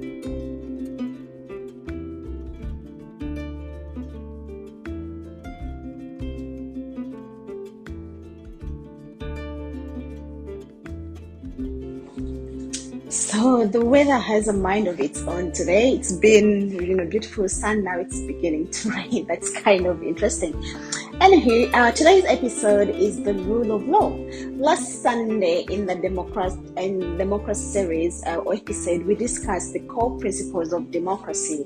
And the rule of law is a very core principle of any functioning democracy. As closely associated with the doctrine of separation of powers is the theory of the rule of law, which doctrine I will explain very much later in the episode. The rule of law is not a rule in a sense that it binds anyone, but rather the rule of law is a collection of ideas and principles in a free society, in free societies or democracies, to guide lawmakers, administrators, judges, and law enforcement agencies. The rule of law is a feature, a very key feature of a democracy and a country's legal system. That is, if a country is democratic, the rule of law has to be there, no question. The rule of law is the principle that both the government and the citizens know the law and are ruled by it. So you know what the law is as a citizen, and you are ruled by, this kind of law. This means that law applies to everyone regardless of their position or status. To make sure everyone knows the law and their rights, laws should be easy to understand, they should be easy to find, and they should be enforced. So we don't have to keep referring to people. If there was rule of law, like go and read the Constitution, or go and read this act, or go and read this legislation. Everything has to be understood or easy to find by everyone if there is the rule of law. So what are the elements of the rule of law? Although there is a broad definition of the rule of law, there is debate about what else includes. Some parts of functioning democracies, legal systems that are generally considered to be part of the rule of law are, so there are about 5, so which include element number 1 being citizens cannot be found guilty of an offense that wasn't law when they committed that act. For example, if I took or I stole your pen, when stealing is not, a crime, there's no way after me stealing your pen, they can say now you committed a crime because that wasn't the law. So everyone is innocent until proven guilty. The presumption of innocence is present in a fair and public trial. Under the rule of law, citizens cannot be punished or their rights affected unless a court has decided a law has been broken. There is nowhere where there will be, where there is mob justice in Uganda, where the police is beating you up before even the court has said you have committed a crime. If there was rule of law, that would not happen. Under the rule of law, the government can be challenged about its actions by the media and the citizens and through courts. So you can sue the government the hell out of it for their wrongdoing. Under the rule of law, all citizens are given natural justice. This is referred to as procedural fairness, which simply means acting fairly in administrative decision making. As an important part of the rule of law is reviewing, updating, and removing laws to make sure they are fair and reflect social values. So laws which don't work for a country can be scrapped off with laws which work for the country. Then, here comes the question: why is the rule of law so important for a society? A country that adheres to the rule of law ensures that in a country with the rule of law, all persons and organizations, including the government, are subject to the law and accountable to the law. A country that adheres to the rule of law ensures that the law is clear, known, and enforced, that the court system is independent and resolves disputes in a fair and public manner. So there is no going at the back when in the court. There's no handing out bags of money to judges. So everything is in the open how cases are solved. So all persons are presumed innocent until proven otherwise by court. Where there is rule of law, no person shall be arbitrarily arrested, can be imprisoned or deprived of their property. So punishment must be determined by a court and be appropriated to the offense. So you can't say you stole a chicken and you're charged of murder. So that's how the rule of law works. As a result, it can be said that the rule of law is more than simply the government and the citizens knowing and obeying the law. So it is more to that. The rule of law involves other concepts such as checks and balances on the use of government power, the independence of the judiciary, the presumption of innocence, access to justice, and the right to a fair trial.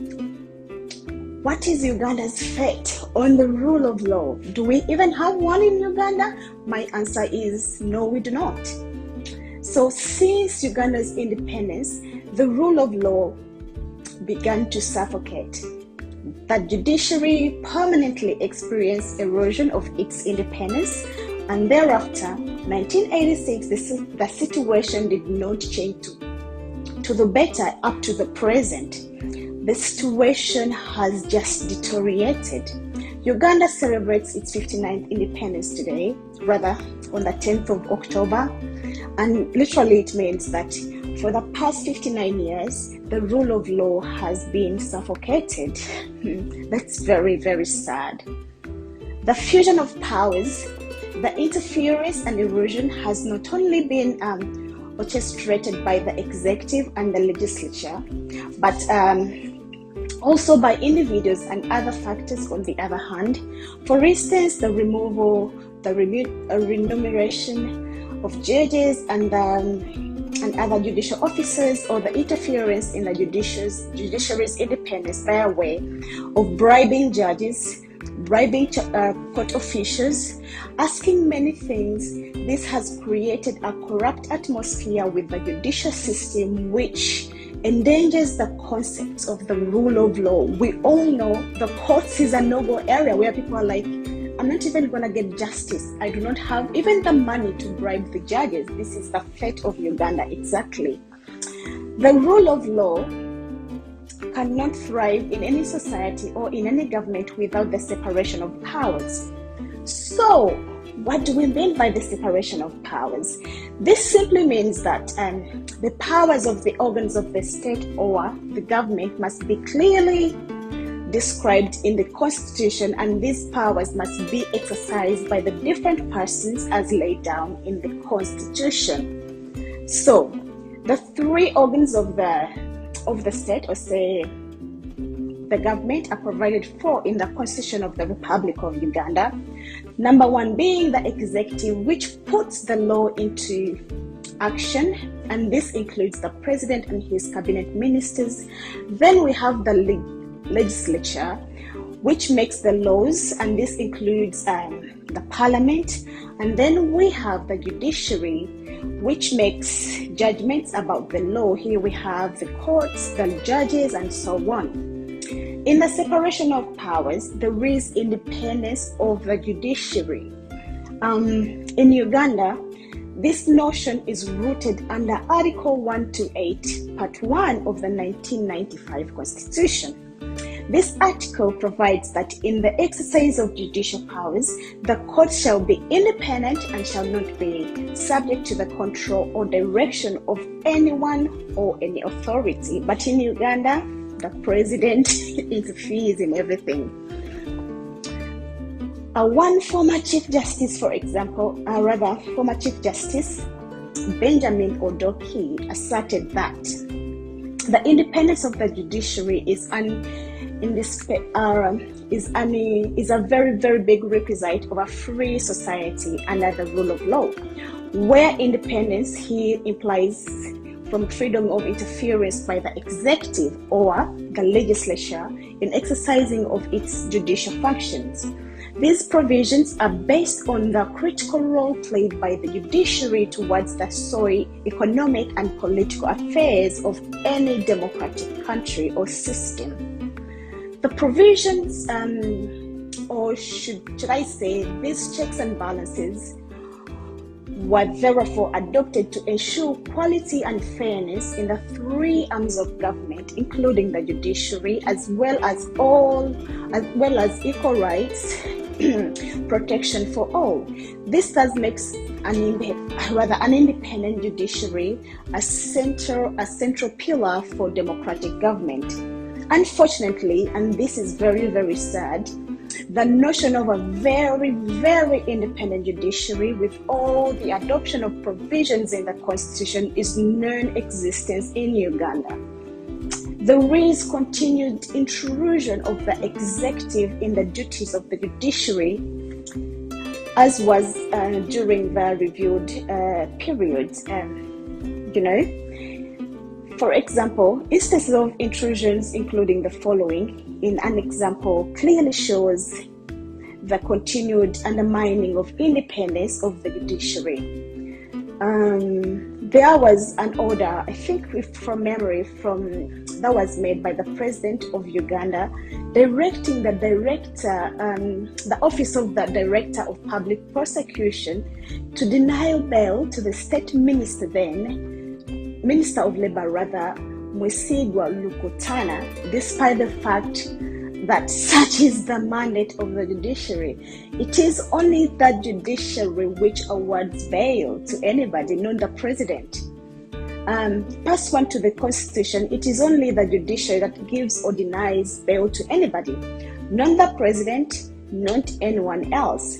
Shockingly, the request to deny this minister bail occurred during the inauguration ceremony of the current Chief Justice as well as the Deputy Chief Justice, respectively, at the State House in Tebe on September 8th, 2020. So, inauguration and the president is interfering and nobody's even saying anything. There we are with the Chief Justice obliged to uphold the law, but still the president is completely ignoring everything, rendering them powerless, and he gives orders to deny people bail in their presence and nothing is said.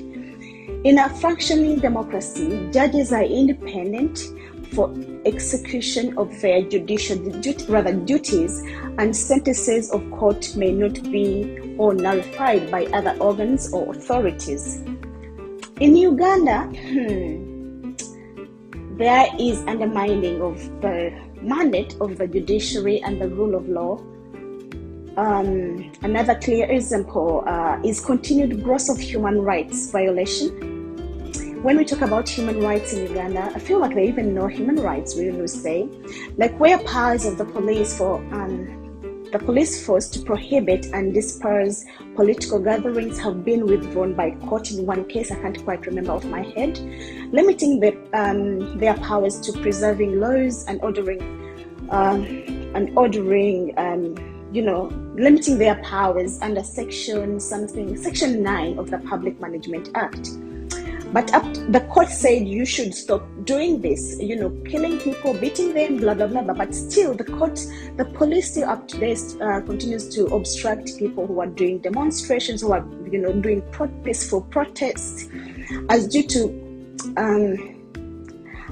due to this process concerning peaceful protest has been perpetually disregarded, thus leading to a continual breakage in the rule of law. So the court says this, police does this. So where is the rule of law?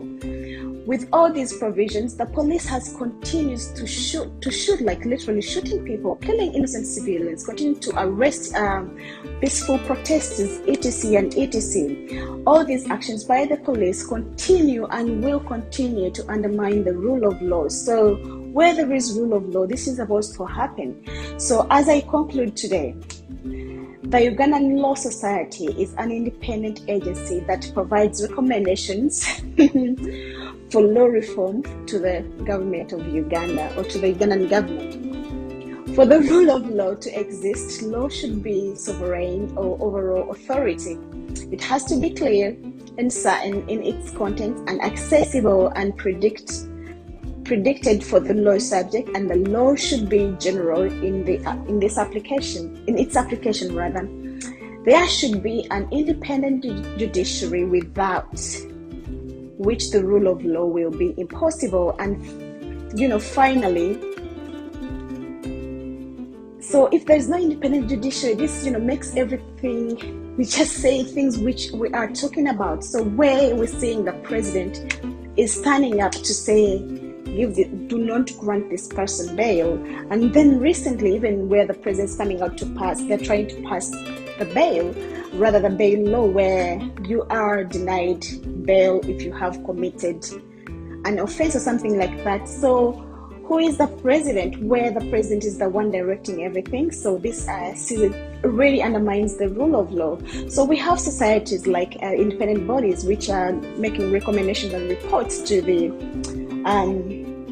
about the nature of the rule of law and all the kind of things, for example, Ugandan Law Society. But still, to me, when I was reading their reports, I'm like, yes, this is done, but still nothing is really, you've written all these beautiful reports, beautiful recommendations, but what can we do to see that whatever is recommended is really put into enforcement, where you have recommended for the police to stop the brutal arrests, to stop the violation of human rights and that kind of thing, but still the police is still doing exactly the opposite. What can we do as a nation? What can we do as a society? We are having the parliament, which is supposed to make and amend laws, which is now dancing on the tune, or I should say the tune of just the one person who is the president. So literally speaking, there is no rule of law in Uganda. These are things we are seeing on paper. So when we're just reading on paper but not in practice, it feels like everything feels, or rather reads merry on a piece of paper, that yes, there is rule of law, yes, we have the judiciary, yes, we have the parliament, and then we have the legislature. But still, all these are in the palm of just the one person who directs who is going to be the chief justice, who directs who is going to be the magistrate, all those kind of things. So like as a lawyer and someone who is practicing in countries where the rule of law is upheld, it is really disheartening that this is happening to our beautiful motherland. But without losing so much hope, or without losing hope, I should say, I know one might say it's been 59 years of where the rule of law has been suffocated, but there is still hope.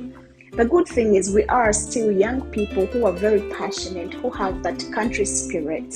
We have that zeal in us. We have that Ugandanness in us, that we might be far away, 1,000 miles away from home, but we have that Ugandan in us, that maybe we will build our nation from what would be left over, or what will be left by the time these people go. But for now, I think I should stop talking, otherwise I may be talking for the next 30 minutes or so, and I don't want to take so much of your time.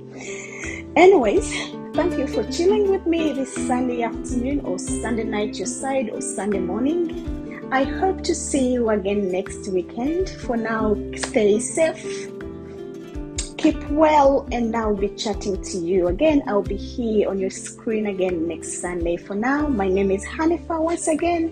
Have a good morning, a good afternoon, and a good evening from wherever you have been watching us from.